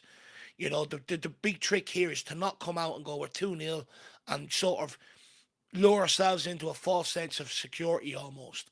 Where we start making mistakes, misplaced passes. This is just about going out with the same intensity, the same attitude, get the third goal, and then get players off the pitch. Some of the more experienced guys, getting them fresh for Saturday, and let's let some of these youngsters make their debut. The next goal in this game is absolutely crucial. It's imperative we get it and kill their belief. Yeah. Paulinho's played really well, says the big cat. I'd agree. I think at center back, he's actually looked all right, to be honest, Yeah, this game. Patrick O'Donnell saying, tell his potential, but he's not ready for the Prem. I think yeah, Shemtan he's not saying, ready. I agree with Shemtan's point. I almost think that Matisse Tell's been trying a bit too hard, which is fine. I can credit that, that he 100%. clearly wants to score. He clearly is working. He's working hard out of possession. There are plenty of times where he's pressing really hard, but he's saying Tell is just trying too hard. He just needs to relax a bit and let the game come to him. I would agree with that. Maybe it seems Yeah. like maybe that's the reason why sometimes these bouncing balls in the box, some of these crosses maybe haven't fallen his way, is that he's almost just not really, giving himself time to think about the situation, give himself that opportunity to look at the space, see where he could move. It's almost a little too chaotic from him, which is a But compliment and a bit of a slight critique. I think it's a bit of both. I'm complimenting and critiquing. but And if he's we saying want keeps trying to be everywhere and do everything. I would agree with that. 100%, but if we want this kid to develop, sometimes you have two sort of human beings. One that needs to be told what to do, and one that can think for himself. Matisse Tal, with his youthfulness and his young age, you know, I'll be very surprised if he has that now, to sort of go, do you know what, if I just sort of slow down, calm down. He's probably in the dressing room frustrated and everything else at half time. I would hope that there is someone within that coaching team or even a player on the pitch that just turns around to one of the more experienced guys and goes, Matisse, just settle down, just sitting around there. Because when you hear the great strikers in years gone by, they'll all pinpoint one moment or one bit of advice that striker gave them, that they've learned off, that they've carried throughout their career. You know what I mean? And that you're just almost waiting for Matisse Tal just to be sort of given that piece of advice. Just slow down, let the ball come to you. Yeah. Uh, I don't think you would make any changes at halftime, right? Unless I'm mistaken, you wouldn't probably make any No, changes to this game. I No. think you just go same lineup. Tell them, don't slack off. Don't think the game's won. If you want rest tonight, go and kill this game.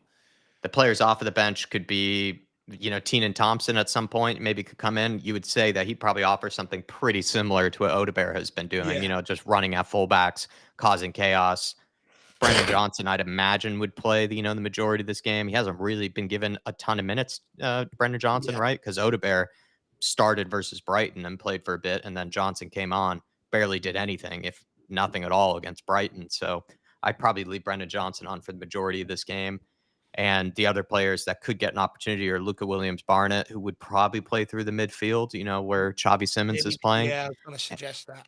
And then Byfield, who's a center back, could maybe Yeah, come on for Palhinha. But yeah, I think the one, if you were to bring on any of those academy kids, maybe you would bring on, I think probably Teenan Thompson first, just because he's a winger. It's not too risky. And then with the next one, I'd probably bring on like a Williams Barnett, just because Xavi Simmons, right? Does he really need to play the whole 90 minutes? Probably not. And you don't want to risk any injury of any kind. And then if it's 3-0 up, 4-0 up, then you can bring on a center back like Byfield. To be fair to Byfield, though, he's actually, I think, been on the bench more often than these other guys, just because we are lacking numbers. backup center backs at the minute. But Yeah, it's just something to look forward to.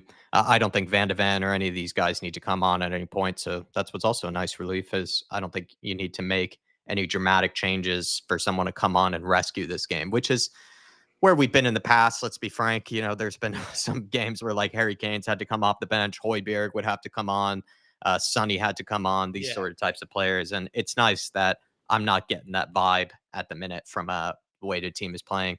Part of the reason I think we are playing so well is just we've matched the energy. Everyone seems desperate to show something to Frank, or seems desperate to score, desperate to please the crowd. The crowd also as well, right? There's been League Cup games, Carabao Cup games where the crowd is like watching a 0-0 boring drab game in a League Cup opening round, and then we are prone to sometimes booing and showing displeasure. I don't think the crowd tonight would be in any way displeased with what they saw in the first 45 minutes. If anything, it's been exceptionally entertaining. No, look, I've enjoyed it, Jack. These are the sort of games I enjoy. Where you get to see some of the fringe players of the squad or some of the younger members of the squad, and potentially a debut or two. This is what I was used to when I was growing up. Games like this would make light work. You'd get a backup sort of team put out there, and you get a debut or two. This is what I've always enjoyed about the early rounds of the cup. So for me, it's been a decent enough half to watch. Obviously, you look at it on paper and go, oh, you'd like a few more goals, but I think that'll come in the second half. Their legs will start tiring. Like, that's a big pitch. They're not used to playing on pitches of that Yeah. size. They're also not used to being run ragged the way Tottenham will run them ragged with the different passing and the dynamics and stuff like that. So, there'll be an opportunity here to bulk up with goals in the last 15, 20 minutes of the game. They will start to fade. There will be a lot of opportunities here. We've seen it with some of the smaller teams across Europe that come out this way. We've just used the size of the pitch. We've run them ragged. And later on in the game, they've collapsed. Yeah. Nick saying, I can't help, Lazy 8 saying, I can't help but wonder why Frank chose not to play great at center back. I guess maybe he just wanted more maturity at the back. I think in a game like this against Doncaster Rovers, all respect to Doncaster, I've appreciated the way they've tried to play this game. But I think he's feeling like I don't learn anything about Archie Gray by Centre playing back. him at center Yeah. back. Like, Spot on. he doesn't even playing Paulinho at center back, like he's only doing it because it's a needs must. If he had another Yeah. center back available, he probably would be playing. You know, Yeah. if Davies was available, I imagine Takai. it would be Davis and or Takai, like you're saying. Though he would have played one of those guys, but he maybe felt like I need to give Archie Gray a chance in the position that he can potentially develop in, which is in midfield. He's not a center back. He Yeah. is a midfielder. He needs opportunities as a midfielder. And I think that's the way that Frank has looked at it. And this And I is the like best game to do that, to take that risk. 100%, and I like that from Thomas Frank. There's no, like, you're not, like you said. I think that's an absolute great point. You're not going to learn anything from him playing centre back tonight.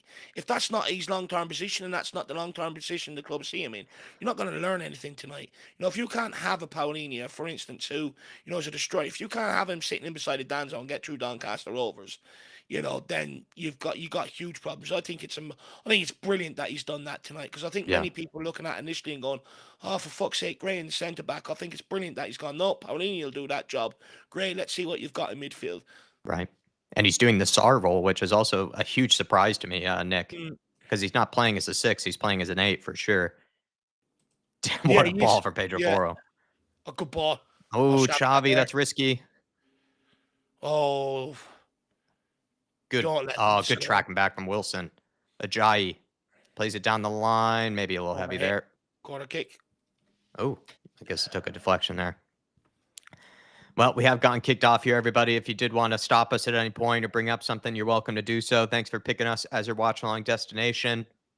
A lot of debate about Matisse Tell in the chat. We didn't try to make it all about him. As you could tell, we spoke about a lot of the other players who've played well and everything, but that seems to be the main focus of discussion from what I could tell in the chat. It's a lot of back and forth between people defending Tell and people being very worried about him. Set piece here. Good clearance from Bentancur. I think it's a bit in the middle, ball in. though, right? With Matisse Tell, like it's obviously he's a young kid. You don't want to crush his confidence or ridicule him. It can have a long-lasting effect. But it's okay to want him to do well and wish him well, but also admit that he's just not cutting it. Do you know what I mean? A nasty challenge on him. That should be a yellow Yeah, that card. is nasty. He's carried that ball well there. Should be sending off that. It's fucking horrible. It's just the fact that it's not a yellow card. If this isn't a yellow card, that's insane. Xavi Simons is asking the question. This guy's had 2 blunders as a referee. That there was definitely a penalty shout on Xavi Simons in the first half, and then the fact that's not a yellow card is shocking. I'm almost sure the referee asked Xavi Simons for his jersey after the game there. It's just he's clearly the way he's even going about it, he's clearly taking him out. Like he's not trying to win the ball here. He doesn't want to run after him, does he? He knows he's not catching him, so he takes him out. It's fucking nasty, that. That's terrible refereeing. Although if Paulinho had done that, I'd be praising him. So I mean, I appreciate that is a good challenge to take the guy out, but that's what he's done there. He's taken him out. It's amazing that's not a yellow. Good ball, Wrong run there. Gray and Johnson just weren't on the same page there.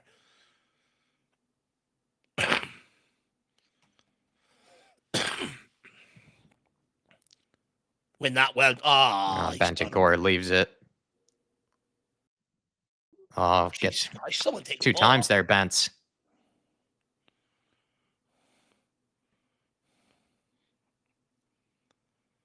That's it, Xavi. Get on the press. Now your goal. Let's go, Tal. You're going to get a goal tonight. I can feel it. Ooh. There's a goal. Just keep running about. Keep chasing that ball. And then when we get possession, sit in the middle. Win that, Danzo. Brilliant. Well done. Great touch by Bentancur. Well done, Spence. Oh, just go forward there, man. Just go forward there. He's played himself into trouble. Pressure from Bentancur. Lovely pressure from Bentancur. Sniffs that out. That's brilliant. Good touch from Jed. Danzo. Great touch by Spence. Don't lose it. Well done, kid. Picks up a throw in. Right, Tottenham, let's settle. They're starting to gain a little bit of confidence here. Let's kill him. I don't like it. Let's go and kill him now. Let's get the goal. Spence with the throw in.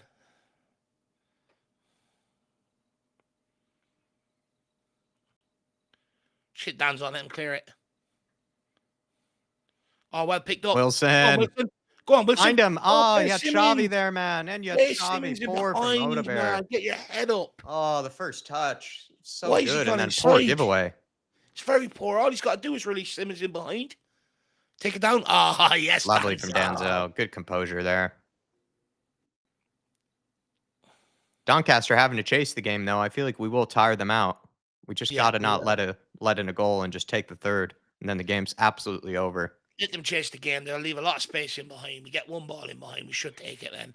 We had one there with Odebear. If he just played that pass to if he just gets Xavi. his head up.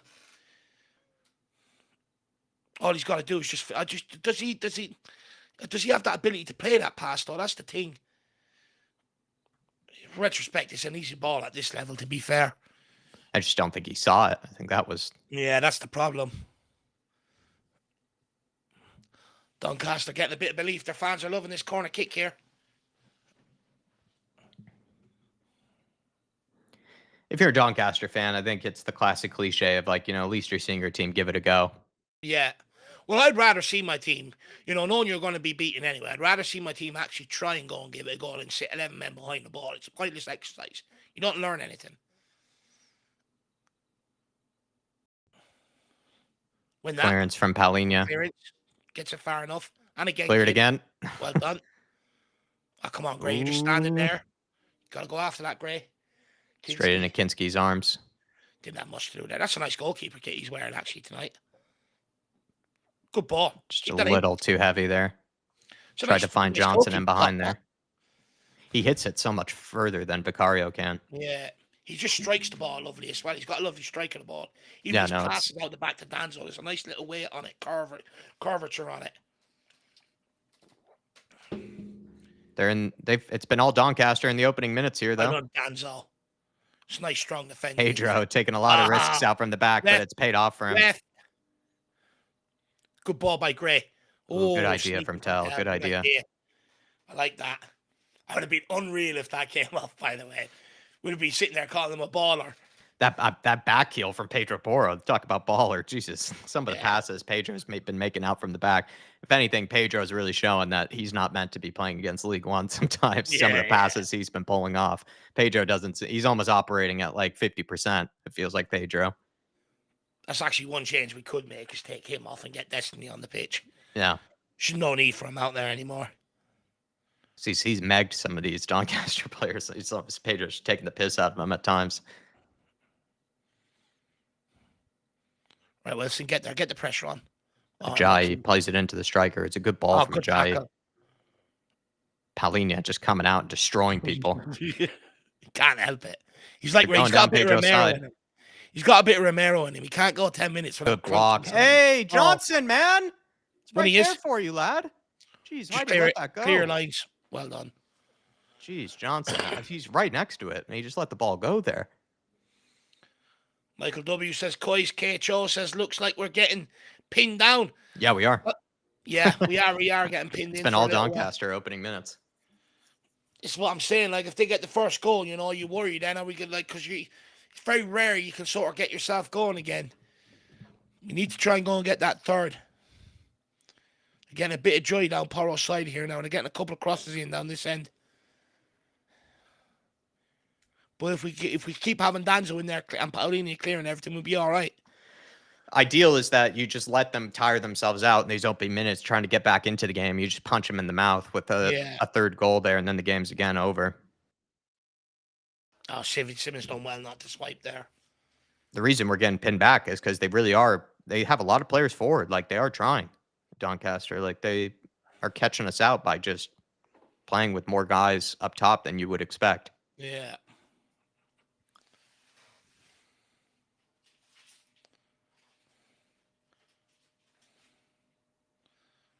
All the Spurs subs. Give them room. Yeah. Richarlison's right on them. Dane Scarlett begging for minutes there. Be nice to see him get a run out tonight and score. Porro with the throwing down the line. Oh, well won. Johnson wins it. Bentancur overreads it. Paulinho gets bullied there. Wow, absolutely one shot there. Maybe it was a foul or he was offside.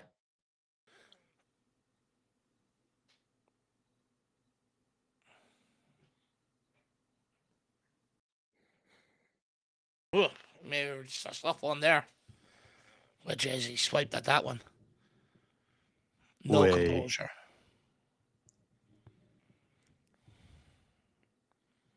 Oh, come on, Spurs. This is boring now. Let's go and get it third. There we go. Come on, Willie. Oh, Wilson, no. This is the shit I'm talking about. Just simple things like this. There's trouble Bad here. giveaway from Wilson Odebear. It's crossed in, shit. dealt with by Danzo. We are so lucky there, shit, going forward. Good block from Johnson. Someone just get their foot on the ball for a minute, please. It's just them sloppy giveaways that we're just like, we saw against unforced. Brighton, we saw against Villarreal, some sloppy giveaways like that. It's just unforced, and that's what's annoying about it. You know what I mean? I can understand if they're like pressing us or forcing us into it, but it's unforced there. That's my concern.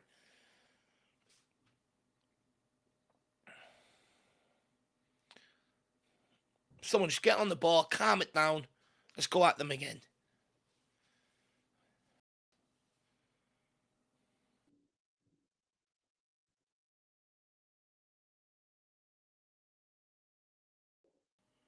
Well on, Xavi.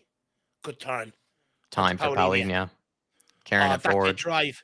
Mr. Overhead. He's pumped. Look at him. He's getting into it. Yeah, he's pumped, lad. He wants it. Give back to him, Johnny. Oh, fine tell there. On to Simmons. Now get it out wide to Udeber. Lovely. He doesn't want it. He's dropping off. There you go. He's driving backwards. Oh, just can't get I think he cut inside there. Yeah, cut inside and unleash a shot. Well done, Danzo. Well done, Spence. Anticor just clears it. Oh, go on, Tel. Get to it, man. There you go. No. Handball. He's giving a free kick. Yeah, pushing the back maybe. Handball maybe. Bentancur could have fucking just took a sip of fire. Yeah, it was a strange decision to just clear that. Press him, Tel. He's useless.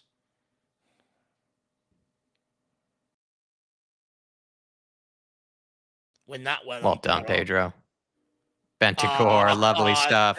Good ball into Simmons. Oh, sir! Yeah, he's got to get a booking there. He's pulled down a cynical attack. He's in behind. You've got to give him a booking now. Surely. You're just going to keep allowing him to make these challenges. It's ridiculous. Yeah, this referee, man, I'm amazing. You got to book him. That's just this referee. There's been some poor challenges from Doncaster. He's just completely let go.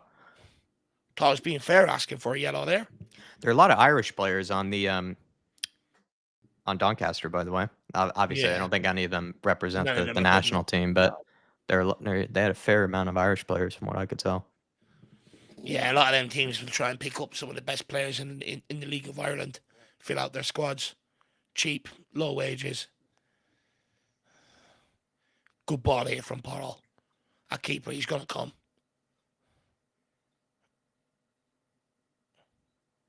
Wilson, can you find Tell? Yes, he does. Good ball. Let's go, Matisse. Back to Wilson. No, too late, man. Like, why does he wait Why so did he long do it that to way as well? Play it down the line. Like it's the right idea, but give it 5 minutes earlier. He should have given it to him before that. He should never even give him the option to go on the outside. He's run on the inside. He's in so much space. Just pass it to him. He waits till he's run ahead and then puts it behind him. It's fucking madness. I don't even think he got fouled there either. Fucking hell. And it's just small bits like that just worry you about Matisse Tal. Richie coming on instead of Dane Scarlett, which is interesting. And Bergval's coming on as well. Maybe Bergval's coming on for Bentancur. Bentancur probably. Or Paulinho, good ball. One he is. That's it, Johnson. He hasn't touched the ball this half, has he? Great. No. Now play Porro. Johnson. It's fine. Right there. At least he tries. At least he tries to get the ball in the box. That's what we're talking about. Fuck off, you ginger hair little fuck. Come on, we just need... yes, there we go. Come on, Danzo. There's a goal here. Matisse Tal will score, and they'll tell Richarlison to sit back down.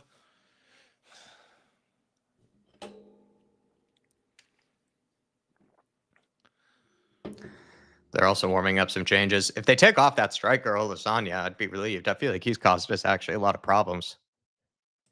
Danza with a big one. Oh, nearly right on top of the goalkeeper. And again. Back in it, Danza. Get there, son. Lucky. Love the endeavor. Yeah. He's just such a man. He's got pure man strength. Pure brawn. Let's go. think Wilson is coming off. Yeah, that means he's going to play at the weekend. So that means Richie down the middle, Tell probably on the left. Yeah. I would imagine. He's got his assist tonight. Well done. Well done, Wilson. And then Bergwall, I'm curious who he's coming on for. I didn't see, actually. So that's Wilson off. Who else is coming off? Xavi Simons off. Yeah, I should have thought of that. Yeah, I should have thought of that. Anyway. Yeah, I should have thought of that. Xavi Simons off. There's a goal here for Bergwall. Yeah. Goal here for Richie as well, too, if he wants them. What do you make of the subs in the chat? Let me know, guys. They actually seem like the right ones. We need that third so we can get some more of the youngsters off, though. I think you're also just giving Tell, as many chances as you can. Well, I think he's also looked at it. We haven't started this half well at all. No. Doncaster may be getting a little bit of belief. So he's probably looking at it and he's like, just freshen up a little bit. I do need Bergwall and Udeberg for the weekend. I can't put them out there for much longer. So it's good to get minutes in there they can get them off. He's brought on more experience to try and kill them off. And he's leaving Johnson on. I think the players he's leaving on are for the most part, the players he's leaving on are the players that he has potentially less, faith in that to play in this weekend. So Johnson probably less of a chance playing against Wolves, and then Tell probably less of a chance of playing against Wolves. Like you're saying, maybe Odeberg will be playing against Wolves. I think that's the sign. Wilson Odeberg will play, and I think Xavi Simons will play. So, no, loads of time. Bentancur, please. Oh, and he gives it away, man. Bentancur's not been great this game. Felt like he got shot. I love his play acting. His winds me up there, Richie. Like he just got sniped. He brings a bit of joy to the game, I suppose. Well, he's play acting anyway, not his actual ability.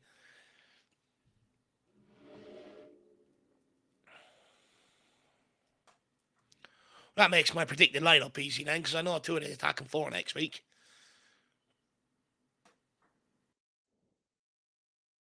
Out of play. Wait, come on, just go and kill these. Take advantage of it now. They're going to tire. They are going to tire Doncaster. You can see it in them already. I think you're right. I think they tired themselves out, Jacko. No, they pushed really hard, to be fair to them.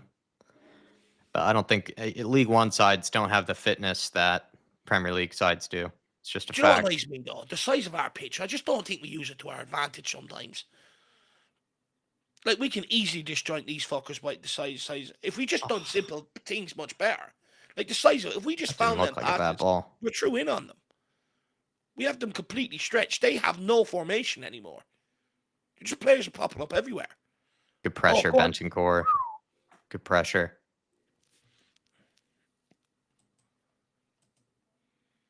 Put the pressure on here, lads. They'll turn it over. There we go. Well done. My God, man. That's just an example. That's like the Villarreal game all over again. We win the ball. That's a perfect place to win the ball, and then we just give it right back. Good play from Jed Spence. Yes, Jedi, too strong. But that example right there from Pedro Porro. Yeah. Pedro Porro has played well tonight, but that's like a good example of the Villarreal game where like we put them under pressure and then we force them to turn it over, and then we have numbers going forward, and then the player who wins it ends up giving it straight back to the opposition team. And then you all of a sudden are catching yourself out there where immediately then Doncaster go direct going behind us because we're leaving all this space in behind because the team is expecting not to turn it over the moment you win it back. It's just one of those things that frustrates me. It's like you're turning it over immediately after winning it back. Yeah. And it just leads to an end-to-end type of game. That's the thing. You just sort of... It really pisses me off. Like some of them passes, like their formation is all over the shop. We've got white bodies through that middle. We've put about 3 passes through there in this half, and not one of them have been accurate. You get that ball in there return, we're in on them. We're in on goal. I agree. So frustrating. Like the size of our Pedro again, man. I don't think we use it to the best. We're just making sloppy passes now, silly mistakes, unforced errors, and we're giving the ball straight back to them. We're making this more difficult this half. Just go and bury them. Get the ball down, show a bit of class, and kill them off. Breezy Gas, thanks for becoming a member. Appreciate you. Big up, Breezy Gas. Really appreciate support. By the way, guys, So much more. You guys should be members. Why not become a member of the channel? You know, we're doing well this year. We're oozing positivity. We'll always sit here with a smile and joy on our faces.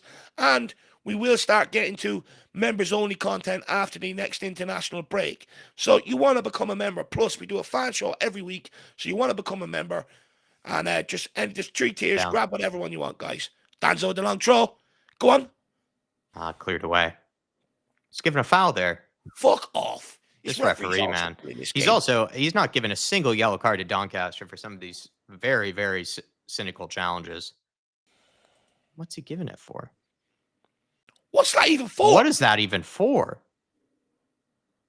Oh, my Lord. I don't What even is know that even for? That referee's drunk. Someone brutalized that fucker. Danzo. Arenia.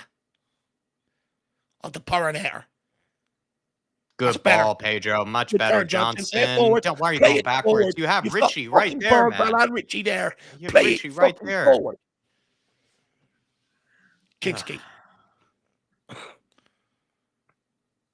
He goes long. Launched. That's fine. Win it. Well done, Richie. Got to run from. Good yes, job.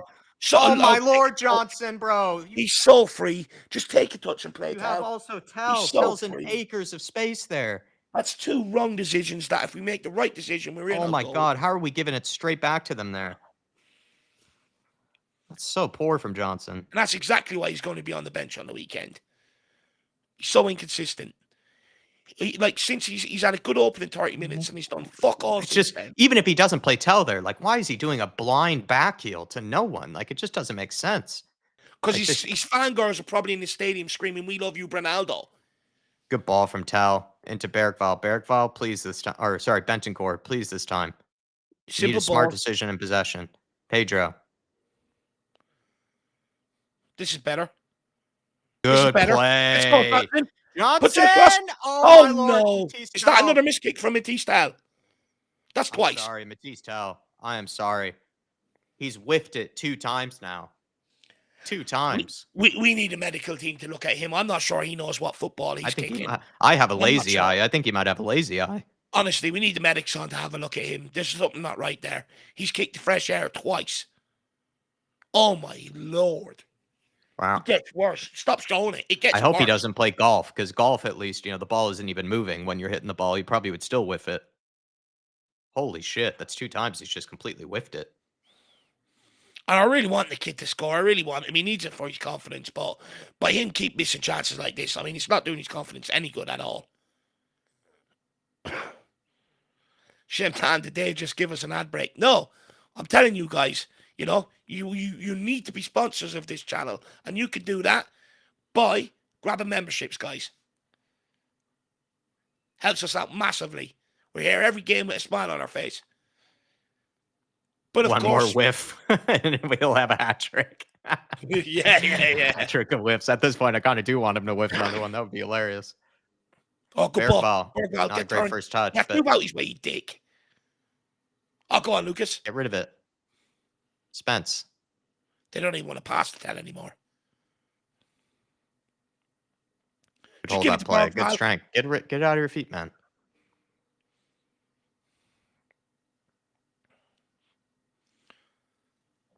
Paulinia. Tell's got a lazy leg. That's it. Yeah. He's got a deaf leg. Yeah, exactly.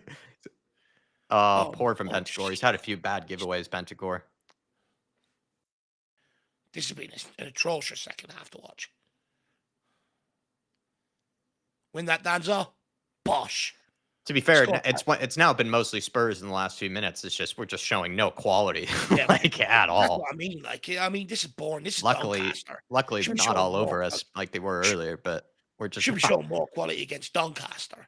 Well, we can't even string 2 passes together this half. It's embarrassing. Lucas, Jad. It's not even like these players are reading the game fantastically well. We're just passing the ball back to them.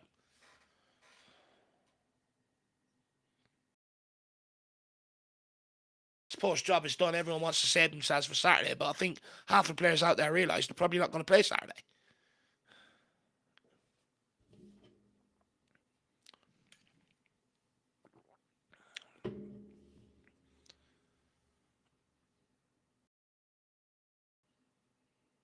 Pedro's just better been Porro. reading this guy all day. Yeah.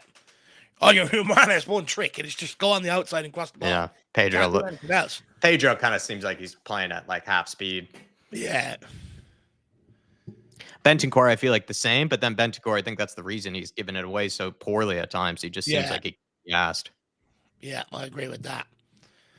When Bentancur starts fucking feeling himself, that's when he gets worse. Out wide. Good cross. Kinski, well done. Thank you. Well read. I thought for a minute he wasn't going to come. Yeah, geez, Well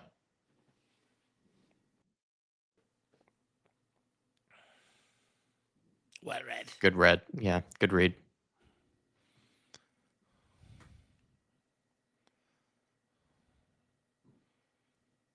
Good ball.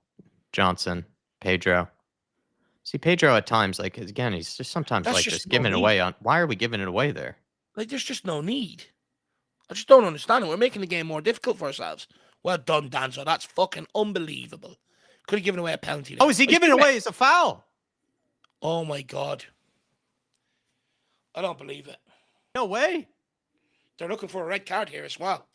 You haven't pulled out a card on one of their challenges. You better keep your fucking cards in your pocket. The ref is telling Pedro to get away, and he doesn't even know that Pedro's the captain. Like, this referee, man, he's lost the plot. This referee could be drunk, like, actually. He won the ball, you... Oh, my Lord. Is he serious? The referee is shocking, man. Oh, my God. He didn't even appeal, the player. He didn't even appeal. We need to get a report into the EFL about this guy. He's shocking. Oh, he's saying high boot. Oh my Lord, man! Holy fuck! The guy's not even near the ball. He's not anywhere near it. If they score from this referee he's on the brown envelope.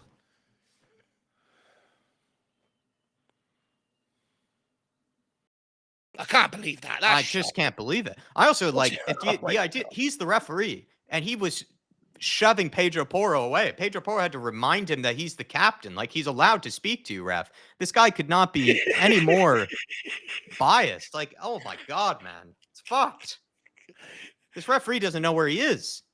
I love the things that irk you. No, that would irk no one else but you. I love it. I'm like, funny. But like you would know who the captains are. Like, Jesus Christ. Oh, it's funny. Right, come on, ref. This is taking 20 minutes to get this free kick underway. Can we get him to take it now? We're not setting up for a fucking picture here. Yeesh. It's a good enough range here. If he hits this well, it's going to be hard to stop. And of course, he's made sure the wall is furthest back than I've seen any fucking wall in my entire life. This referee's a dick. There you go. Oh, it's gone white. Fucking hell. The fact that Kinski didn't move at all there fucking worried me. Why is he not even dove? Jesus. Maybe it was. Yeah, maybe. Maybe he knew. The way he was rooted to the spot there, that worried me. I don't think he's seen it, to be honest. I'm going to give him the benefit of the doubt that maybe he just knew it was going side netting, but fucking hell. Destiny Udogi's coming on. I'm assuming that's for Pedro Porro. Yeah, get Porro off. He's been sloppy in possession. He can't. That came from Pedro Porro. Like, Pedro Porro did go for that just huge hoof of a clearance that he just didn't need to. He had a whole array of midfielders to pick out, and you decide to just launch it Sean Dyche style all the way to Bergvall or whatever it was. Like, there's just no need. Bentancur as well. It's just had some sloppy giveaways at times. Well, the fact that we're bringing on a Doji, Bergvall, and Richarlison, it means the game hasn't exactly gone according to plan.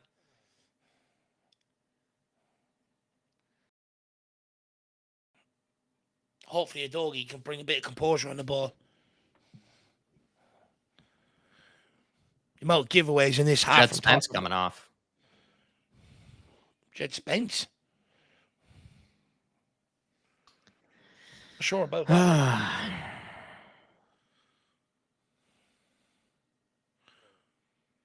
I guess Porro's going to play another 30,000 minutes this year. Honestly, if we paid him in air miles, he'd be a millionaire. Poro Let the just fun given all so over many our minutes. life. Hold it. Oh my God, please. We make football look so hard at times. We make it look like a complete alien sport. We look like a cricket team Johnson trying has to gotten play worse as the football. game has gone on.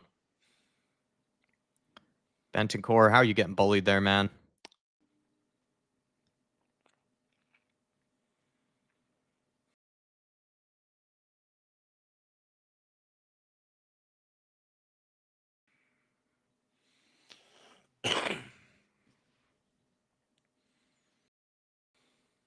Eric Val slips. He needs new studs. Well done. Udogi. Oh, Can he get onto this? Richie. Udogi, just a little too heavy. Pedro, hold on to it this time, man. Fucking hell, Pedro, dude. Stop trying to be a quarterback. I feel like I should go to sleep, to be honest with you. This is Just the atrocious. amount of just stupid Well giveaways. done, There's just Richie. no need. Well done. Much better, Johnson. Bergvall, please. Just play towel. Everyone's just doing way too much. Everyone is doing, Yeah. oh my lord, Oh man. my God, Everyone is just doing way too much. Well done, Simple Greg. passes, please. Great. Good ball. Good ball. Bergvall, Oh, please. Oh, Bentancur, no, shocking, Lord. man. The quality has just been shocking the last 20 minutes. Everyone is doing way too much. Everyone is doing way too much. This half, we don't look any better than Even League right One, there, like Bentancur, man, you've had a shocker the last 20 minutes. Just hold on to the ball. Oh, Lord. Just play a simple pass, Bentancur. You got time. This half has been such a hard half of football to watch. But do you know Everyone's what? just playing worse. We're going to touch on this in the post-match reaction if we even bother doing one to this second half. But, like, this is the difference between a real good team and, a team that, will be middle of the road. The fact we took our foot off the gas, a real good team just sort of, it's not even, just a good team just passes them to death and kills them off. You know what I mean?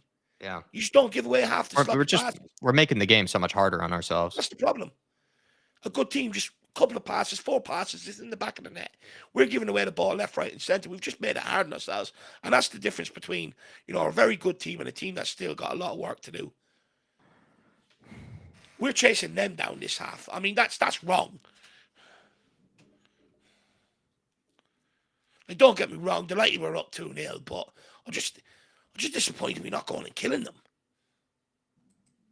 Be ruthless.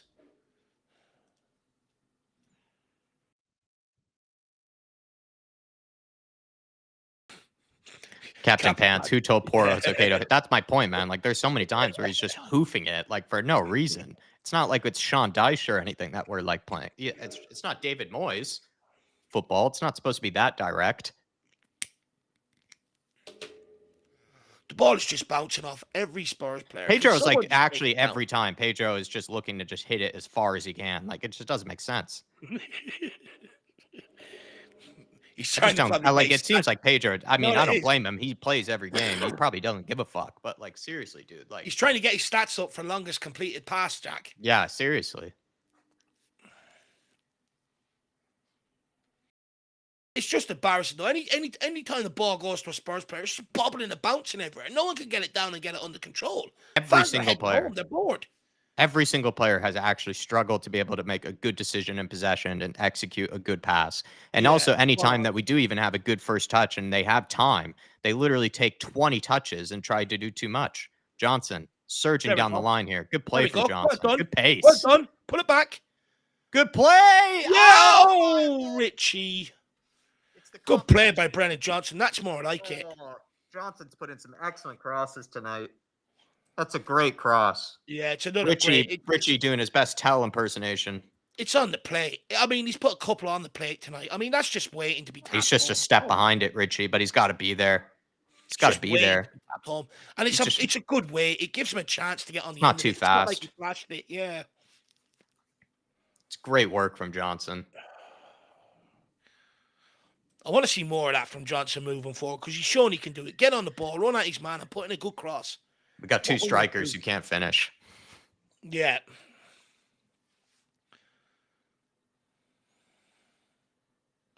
Bergvall on top of the goalkeeper. Paro? Pedro, dude, this guy doesn't give a fuck. No, He is he wants actually, out Pedro's again actually playing it like halfway. it's a five-a-side pub game. Yeah. He's just giving up, hasn't he? No, He's pinging the ball around. it's like a guy that knows he's like the most technical player on the pitch, and it's like a five-a-side pub game, and he's just like having a crack, at every He's just single pinging it opportunity. around. He just doesn't give a fuck. Yeah. He's abandoned short passing. He's just flying. He's just pinging this ball Just left, going right, for and like centre. 40-yard pings. He's going for 40-yard first-time shots. Like he just doesn't. Honestly, it's like he's a kicker on a rugby pitch at this moment in time. He just He's doesn't care. kicking balls left, right, and centre. He's like the most technical player in your five-a-side team who's just shown up drunk, to the game. Where I he's shouldn't just, be laughing because realistically, if I'm the likes of Matisse telling that, I am pissed off. It's like, can we just play it properly so I can get a goal here? Do you know what I mean? I'm pissed off if I'm a player. I'd be looking at Poro. I'd be like, I get it, you're the best player on the park right now, but please, can you just play it properly? It's like your best player in your five-a-side team just showing up drunk. Like he just doesn't give a fuck. His referee's giving them everything.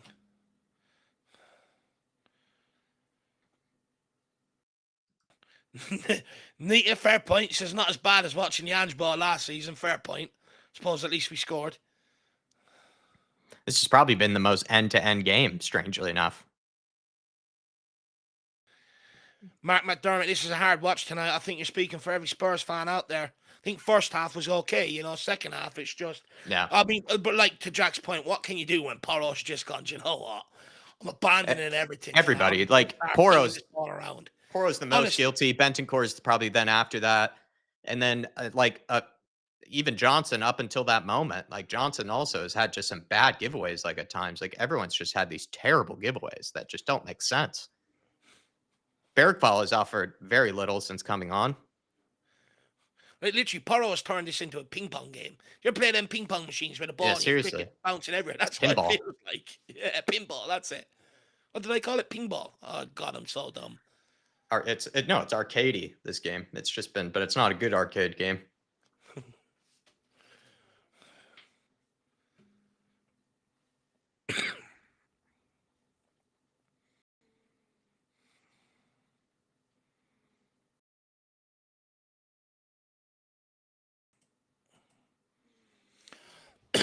Danzo. On to Paulinia.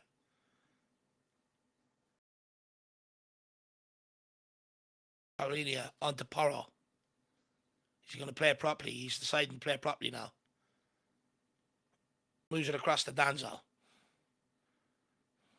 Back to Kinski. Back to Danzo. The inability to put the ball or find a player in the midfield is pissing me off. Bentancur. Oh, my God.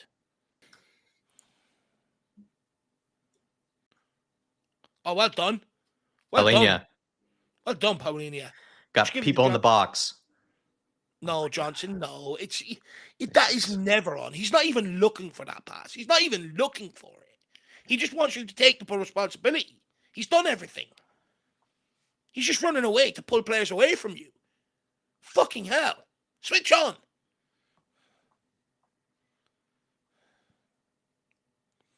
Danzo with a long throw. It's more like it. Might get an opportunity here.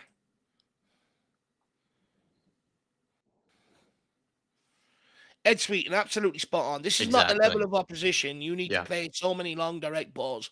Loads of space and gaps to play through. Absolutely spot on. Unfortunately, I think we've tried. We just can't do it.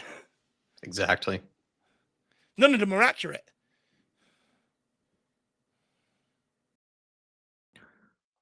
Poro's winding up again. You could see it. Good play from Archie Gray. Good strength. Oh, brilliant.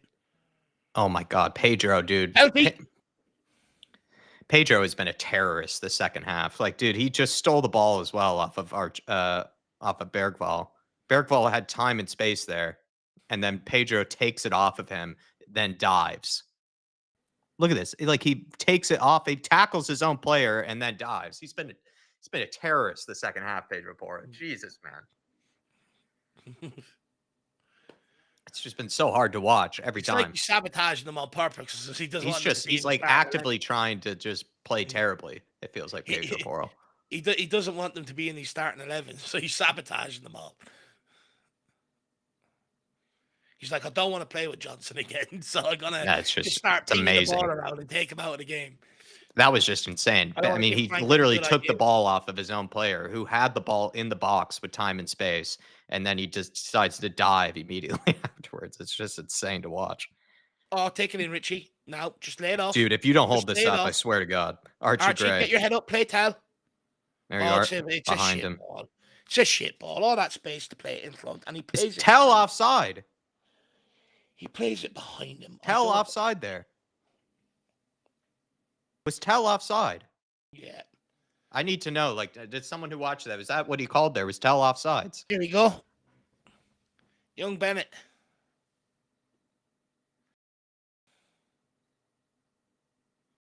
Let's go, kid. He's getting 5 minutes of action here. He's buzzing. Matisse Tell. Yeah. Frank's had enough. He said, if you're offside there, fuck you, you're coming off. Let's go, Williams.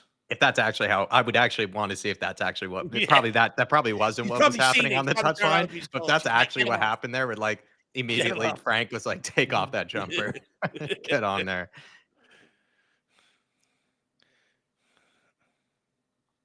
Well, we know Luka Williams-Barnett can't finish. Yeah. That's his thing, is that he And if scores we can goals. just find one pass. It's probably going to be no added time here in the second half. Good defensive duties. He's doing his defensive Helping work. out. There we Helping go. out That's again good. there. Wait.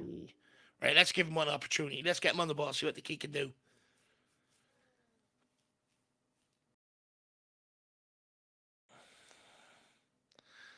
Another lackluster impact from Matisse Tell tonight. Pressure is mounting on the kid.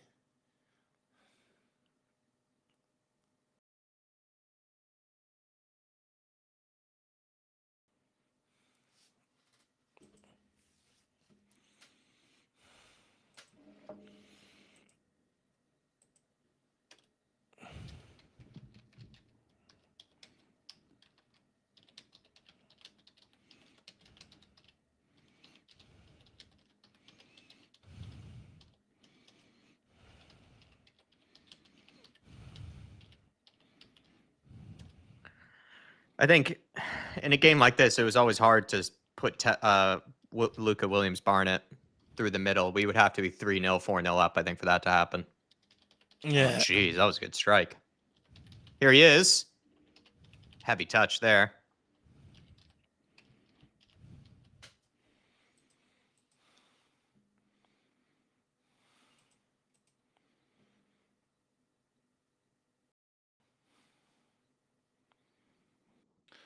I was going to think about doing a man-of-match poll, but I think it's just pointless today, to be honest with you. I don't even have 4 contenders. The only one I'd give it to is probably Paulinia. I mean, I would put Johnson up there, but it's not like he's had an amazing game, because I think we're all judging him by his own standards, which are quite low, to be fair, with Johnson. But I would say he's had an okay game. It's just he also at the same time has done very Johnson-like things where he just fades in and out of the game a lot. Some good hold-up play from Richie there. But yeah, I'd say it's probably been Archie Gray, Johnson, maybe been the best players. Yeah. Archie Gray, you could probably give it to. And then, like you say, maybe Paulinho. But you're right. I mean, I wouldn't, like, even the fact that Johnson's even in, like, the man of the match poll. I think just sort of, again, he's not had a terrible game, but it's not, if we're really judging, like, actually quality performance, it's not like it's been anything like that. Own goal for man of the match, says Jason Bell. Yeah. Luka. Oh, that's a... Got Richie there, Luka. But also, I think he was trying to find Bergvall, who looked like he was making a run and then stopped short.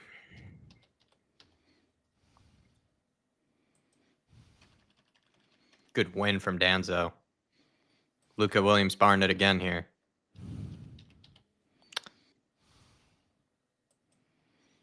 Love it. Into Destiny Udogi. Whips it across. Johnson! Yes! The Barrack ball's on the end of it. It's 3-0. Come on.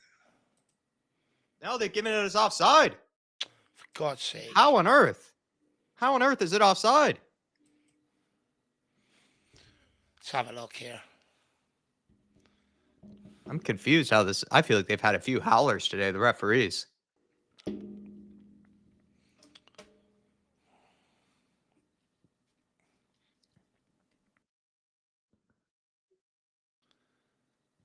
Oh, Johnson offside? Yeah, he's ahead of the ball. I think he's ahead of the ball. He's not behind the ball.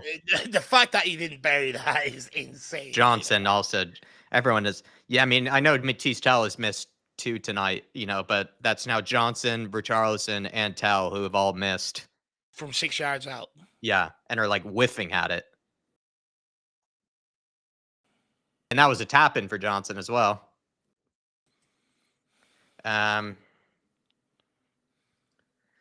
Jerome from earlier saying, sorry to say this, but Tell is a terrible signing. He's young, but he offers absolutely nothing. I mean, the one thing that you could say about tonight, Jerome, that you did bring up the first time, like I know you were very, very early on Tell about maybe your lack of belief in the guy, but you did say, like good play from Luca Williams-Barnett there. Oh, unlucky. That was tidy footwork by him. Or Archie Gray, sorry. That was Archie Gray. Really good play. You did say, this guy is not a clinical finisher, and like that is... That's what he's brought to do. Way probably still been proven to be correct. Like tonight, he could have easily should have maybe had 2. If he had a bit better movement, you would say he could have had a hat trick really tonight, Matisse Tell. It was a poor signing, Matisse Tell. Like he just hasn't proven to be the answer for creativity or scoring goals since we've signed him. On every opportunity he gets, he underwhelms. And I get it. He's a young lad, but I think what's even worse is he looks like a young lad where the club, the confidence is gone. There's no confidence in what he's doing, and it's only going to get worse. And this is my point, we're bringing in some of these superstars. Mikey Moore, people go, oh, he's not good enough at this level. Okay, maybe he does. Maybe didn't need a low move, but he had more impact on games than what fucking Matisse Tell has. This is why we need to start looking to the academy sometimes. And Matisse Tell came in with this huge fanfare. Oh, he's a baller, he's this, he's that. He's been absolutely wank. I don't want to keep going on the kid. Like, he's already low of confidence as is. Like, not nice say he's going to fucking, help the kid, but it's just not good enough. I think you could just leave it on what Jerome, I remember, I think it was after the Liverpool game or whatever game it was when he first came in, like, Jerome very early was like saying, well, this guy is not going to put, he missed chances is what Jerome, I remember, said like a year ago. Like he missed a lot of chances. This guy isn't clinical. And this game would more or less confirm that. I think he's missed. Like he whiffed 2 chances like to get a shot on goal. Well, when we signed him, I remember me and Jerome were in group chats where everyone's going, oh, no, it's calm. This guy's quality. I remember me and Jerome battling away saying, look, this guy isn't the answer. He's just not the answer. It's a poor transfer by Tottenham Hotspur. It's a really poor transfer. And the fact that they're giving them money off the Harry Kane deal. You've practically gave up Harry Kane, for a bit of that. Oh, here we go. Johnson! Come on, son! Finish it. Put the gloss on. Bury this. Come on. Yes! Thank you. Come on, clinical. Thank you, son. Let's go, Brennan. Great ball from Barrack ball. That looks better than 2. Come on. 3-0. It's been happening. We've been having chances towards the end here. We've just had no clinical edge. It is a great ball from Barrack ball coming from strikers though at the club in general. And then Larry and Deb saying why the obsession with Tell, because we were asked about it. That's Jerome brought it up with his super chat, man. I mean, we have to answer it. We weren't even really talking about him before that. And then Jorginho Toon saying, Dave, your favorite ground, St. James's Park next? No, I think we're playing at the Molineux next. It's Wolves. Molineux, I don't like that ground either. I just don't like playing Wolves in general. I'll go into it, they're in shit form, be like, yeah, we should beat these if we play well. And for whatever reason, we just never turn up against them, ever. I actually do think tonight Johnson's not... I just think we judge him probably from a lower standard compared to other players, but... I think Johnson's actually had an all right day today. No, it's been a decent outing for him. I just think maybe Today, the Brendan one Johnson. worry is that he did fade in and out of this game at times. But his crosses today were excellent. I mean, Excellent for large crosses. periods there, the second half, it was hard for him to get in the game, and Porro's pinging around the ball like he's Yeah, getting a that's ping fair. ball. Poro was being You know terrible. what I That's mean? fair. He's expecting him just to do what he done in the first half, put it into his feet.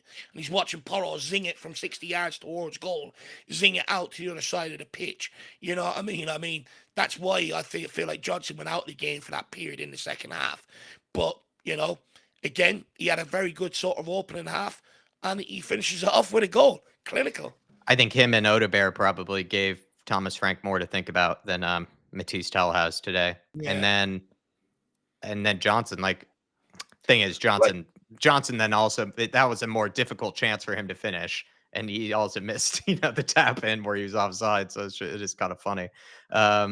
Dark Sun G, good to see you. He also said, isn't the Wolves game at home? Yeah, it is at home. I don't know why I keep thinking every Spurs game is away from home. I thought today's was going to be away from home.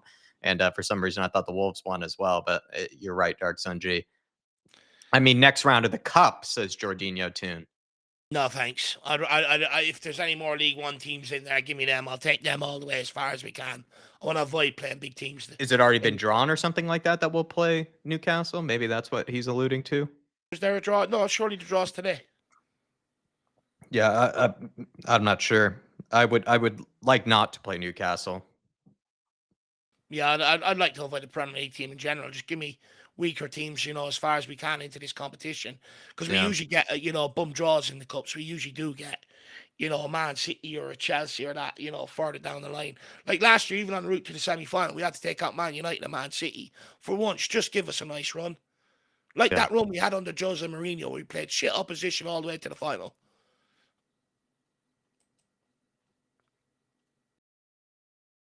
Yeah. And then also Osula hat trick. I don't think so.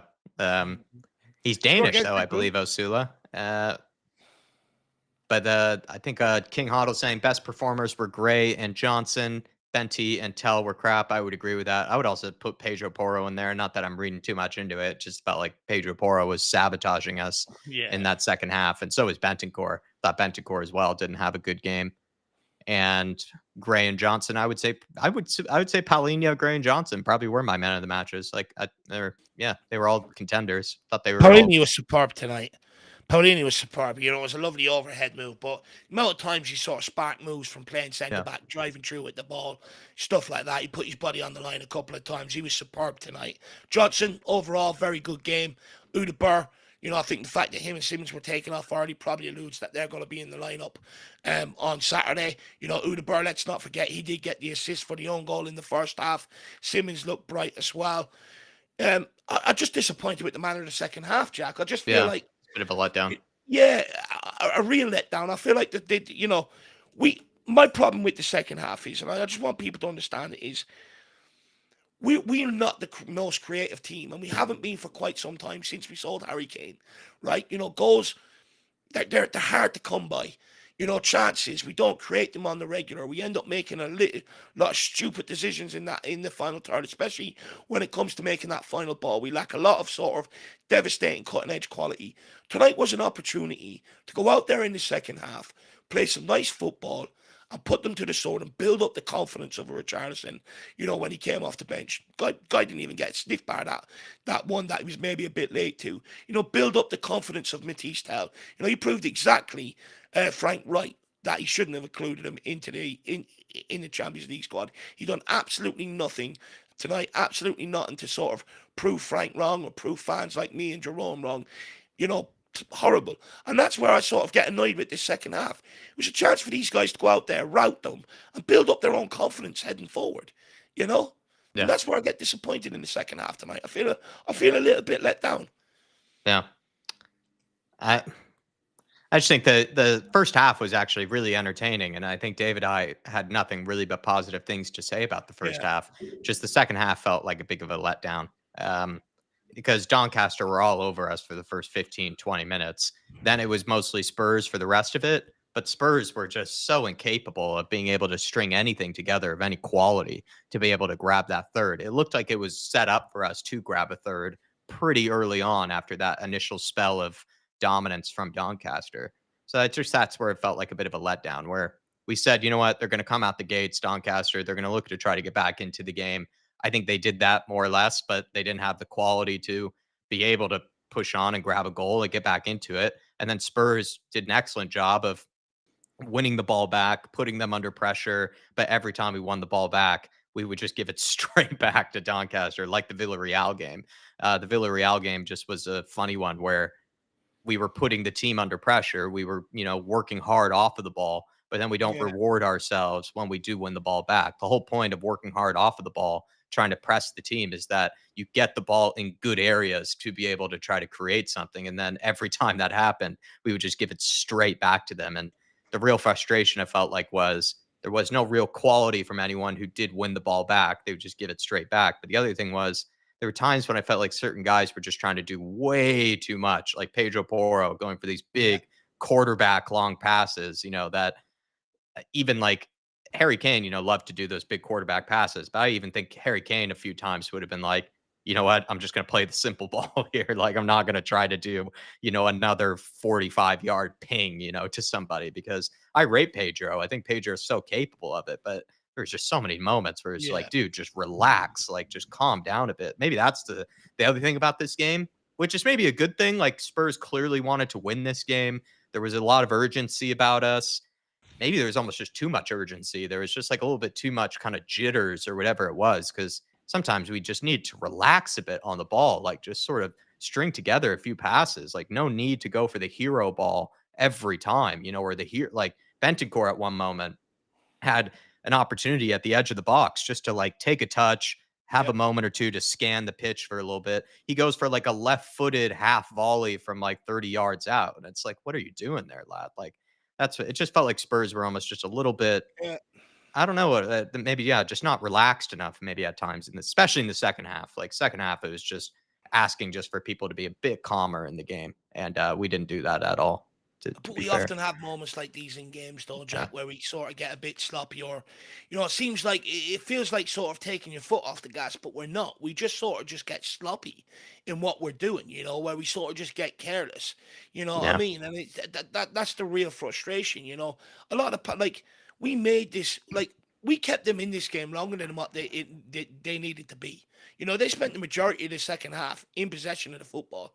You know, a couple of moments here or there. Like, if Kinski didn't make that save, that he turned onto the post, they'd probably catch you in the second half. If that free kick went in, Yeah. probably a little bit more belief. It's just in order for this team to learn and really kick on, you've got to have that killer instinct about you. And we really lacked that tonight.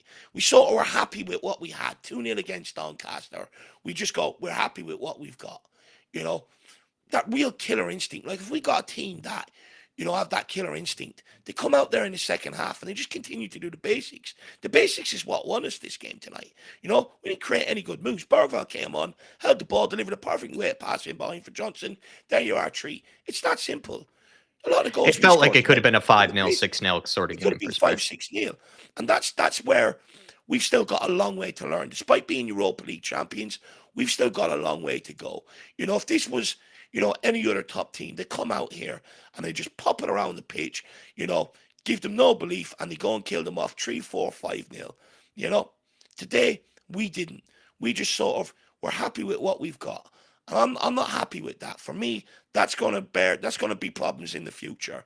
A better team tonight, they would have clawed their way back in the game. You think they would have learned up against from the PSG when the trophy was on the line? 2-0 up, and we sort of just sat off them. We were happy for the last 10 minutes, sit off them. We thought the game was done, and we got caught stone cold. A better opposition tonight, that would have happened. Don't get me wrong, delighted with the win. We're into the next round. Job done at the end of the day. But there's little things that you can take from it. And that lack of killer instinct is a problem. The fact that no striker scored on the football pitch today, despite having opportunities from 6 yards out, is another huge concern. The fact that we couldn't create consistent chances throughout the game, they sort of came in spells, is another bit of a worry. This wasn't a great team tonight. Better teams will struggle. There's an opportunity there for players to build up confidence tonight. And I just feel like that second half maybe done more damage than good. Yeah, maybe we're also just kind of we have slightly higher standards now. I think after That's it.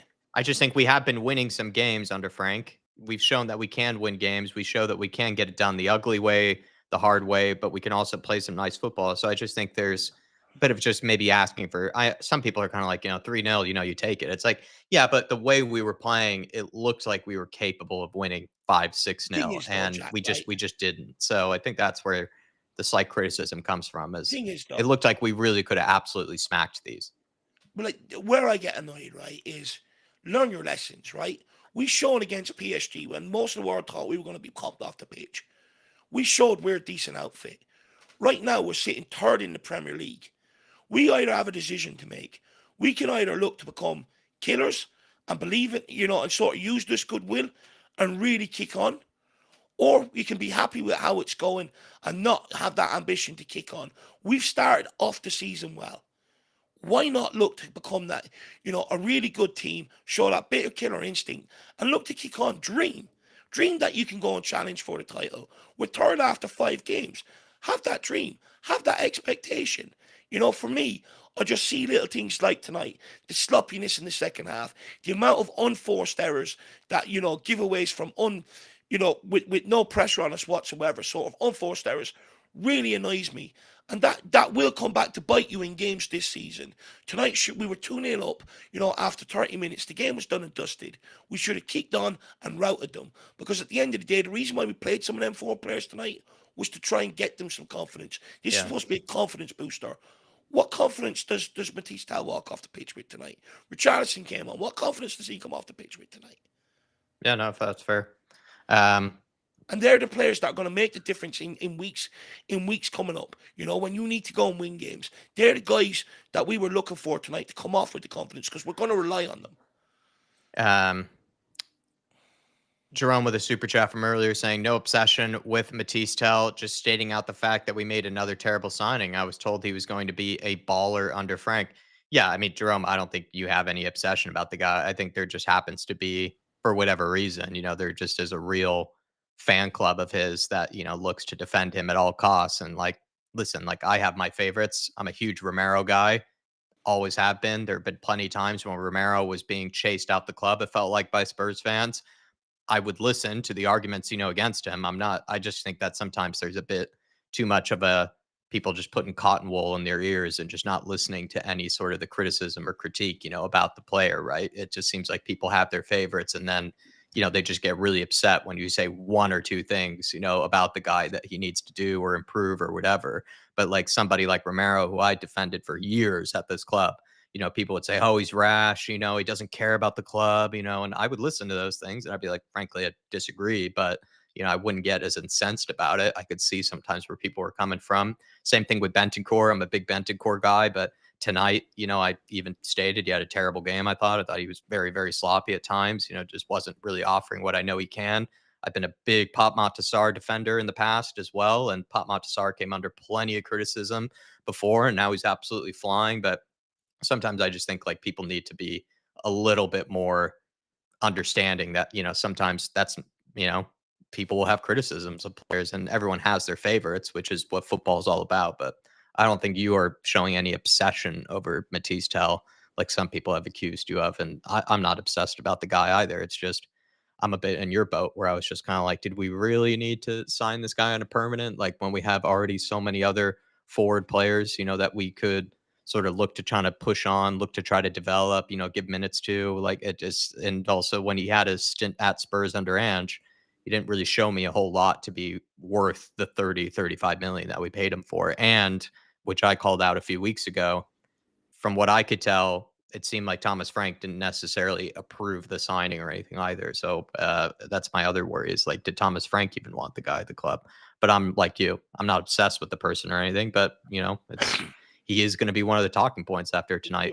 The other thing to mention though, Jerome, is also Richarlison too, whiffed at a chance as well. So you're just kind of like the two strikers that we currently have to pick from. Both are just whiffing at chances right now because Richarlison had chances against Brighton and did not do anything with them, So Dave even joked that the goal that he did score, he tried his hardest to miss. Yeah. So at the minute, we just have two strikers that look very shaky in front of goal, which is a big worry. The thing is, they get very few chances, and they have to be sort of clinical with them. But our strikers aren't clinical. They need 4 or 5 chances just usually to grab one goal. And it's a huge problem. Tonight was supposed to be a confidence booster for both of them. Frank's ideal in his head before the game, Grant, play Matisse Tal for 70, 80 minutes. Get him a goal, get Richarlison off the bench, grab him a goal. The ball, confidence moving forward. Because strikers, they rely on confidence. They rely on goals for their confidence. And when they're not scoring and they go long periods of not really, seeing much chances in front of goal, and then they're snatching at chances, all of a sudden your confidence starts to drain very, very quickly. And the problem is we can't rectify it with them because we don't create enough consistent chances or enough really good chances for these guys. So it's only going to get worse and worse and worse and worse. I'll be honest, going forward, we are no better than what we were under Ange Postecoglou. The only saving grace is we are a much better threat from set pieces, and that's our saving grace. You look tonight, largely we sort of struggled to cut them open. It's not a good sign for some of these forward players, in general at Tottenham. For whatever reason, we do not have the right blend and it's not clicking. And it doesn't really matter what blend you put out there, it's just not working. I'm disappointed. I'm really disappointed in Matisse Tal. And look, everyone could complain why are you going after Matisse Tal.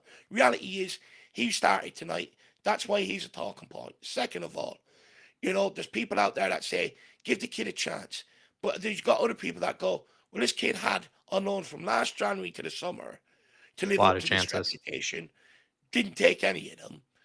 Then Spurs, this is why I would argue this is a worse deal than Timo Werner. Because Werner, we only brought him in on loan twice. We didn't learn our lesson the first time around, but brought him in the second time around. But this time we sanctioned 35 million. Basically, we gave up one half of Harry Kane's body to bring this guy in. And he doesn't even have the ounce of any ability of Harry Kane in his left foot. And at the end of the day, he's just not showing anywhere near enough. The warning signs are there for Matisse Tal. You were left out of the Champions League squad. This game tonight was about playing him, getting some confidence behind him, go and grab a couple of goals, start to feel good, start to feel like you're the man. He was MIA for a lot of the game. And then he had a couple of good chances put on the plate for him, and he's kicking fresh air. I just worry for the kid. It's only going to get worse and worse and worse. And the more he plays like that in games like this, the less minutes and the less opportunity he's going to get in the future to prove himself. So I honestly think it's going to come to a situation come January. I wouldn't be surprised if this kid is shipped out on loan somewhere. Yeah.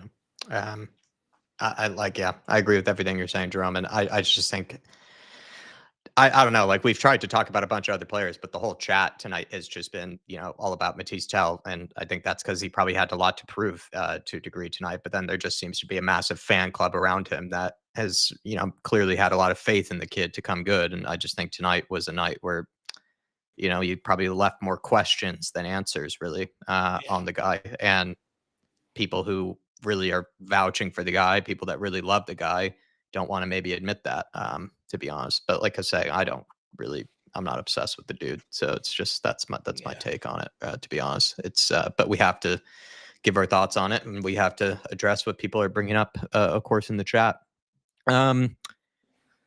I mean, Dave, missing anything here? Like, I think that's my other takeaway is like Spurs. It's nice to know that we looked capable from the get go of beating this team by a lot of goals. It's just maybe, yeah, like the fact that maybe we didn't end up going 3-0 up sooner rather than later was maybe the only takeaway from that second half. It's just Spurs look capable and should have been capable of winning this game 4 or 5-0. Granted, other teams did not, right? There was no Premier League team that absolutely just destroyed, I think anybody in this League Cup so far. So Spurs probably had one of the better results, but yeah, that's probably just the takeaway. Spurs looked capable of winning this pretty convincingly, and we did, but it really could have been more. Yeah, look, we made That's hard. my final takeaway, I would say. Yeah, that's the thing. We've just made hard work of it, and I just feel like when you listen to Thomas Frank in his pre-match press conference, Jack, and this is my final thoughts on it. He's asked the question about could we potentially see a Byfield, a Thompson, a Williams Barnett today. Yeah. And I know Williams Barnett got 5 minutes, but I think Frank sort of said, well, yeah, obviously if the game plan goes well, they'll get minutes. There could be a few debuts. which sort of shows to me the fact that we only brought Barnett on with 5 minutes to go means maybe it didn't exactly go according to plan. Look, at the end of the day, the obvious plan is by hook or crook, just get yourself into the next round, right? That's done. But I think in terms of you're looking at proper game plan, the fact that you're bringing on a Dogie, Richarlison, Bergval to sort of just see out the game, go and try and kill it off, means that it didn't exactly 100% go to plan. And I do think Thomas Frank will be disappointed in general, especially with that second half. The opportunity was there for us to go and kill them off and show the world what squad depth we've got. And I just feel a little bit let down by the second half performance. That's all it is. But at the end of the day, job down, we move. You don't have to play pretty football to win a cup. You just got to win the games. Yeah, completely agree. Some people are saying that we're playing City in the next round. I haven't seen any confirmation. At 10 o'clock. Yeah, I haven't seen any confirmation of that, so I'm not sure how true that is. Somewhere along the way, don't we? So that's probably what it is. City almost easier than Doncaster Rovers for Spurs. But yeah, I don't see any confirmation of that anywhere. I think we're gonna, it's getting late. I know for Dave as well, so we're gonna probably start wrapping things up. So appreciate you guys. Thank you for all the support today in general. Thanks for picking us as your watch along destination. We'll see you this weekend for Wolves. We'll probably put out either, depends, maybe it'll be a Twitter reaction, maybe it'll be a post-match reaction. We'll probably decide after we end things off here. And we'll see you all tomorrow for a panel show. And then looking forward to the game on the weekend. Appreciate you guys. And come on, you Spurs and the Thomas Frank. We trust. Loving Slim Frank instead. And another win, another clean sheet. That's another thing to, again, be positive. I actually weirdly think that the expectations and the standards have been kind of slightly risen in the last few weeks because we're picking up clean sheets. We're not playing incredibly, but we're getting wins, and it feels like we could be even better than this because of what we've seen thus far. So if anything, I think we're just coming to terms with the expectations have slightly, or the standards, not even expectations, the standards have slightly risen under Thomas Frank. I think you're absolutely spot on. Like, from my point of view, like the conversation is, at the end of the day, job done. We're a good outfit. I've sort of accepted that this season. We're looking at, we are a good, decent outfit. I'm already looking at the next level. How do we get to the next level already? Because I already feel like we're at a certain level. So you're absolutely spot on there, Jacko. But all I could say is, we can all go to bed tonight with a dream day out at Wembley still, intact. So that's the main thing tonight. Yeah, the road to Wembley still on. Appreciate you guys. See you all next time. Enjoy the rest of your evenings, and we'll see you tomorrow. Come on.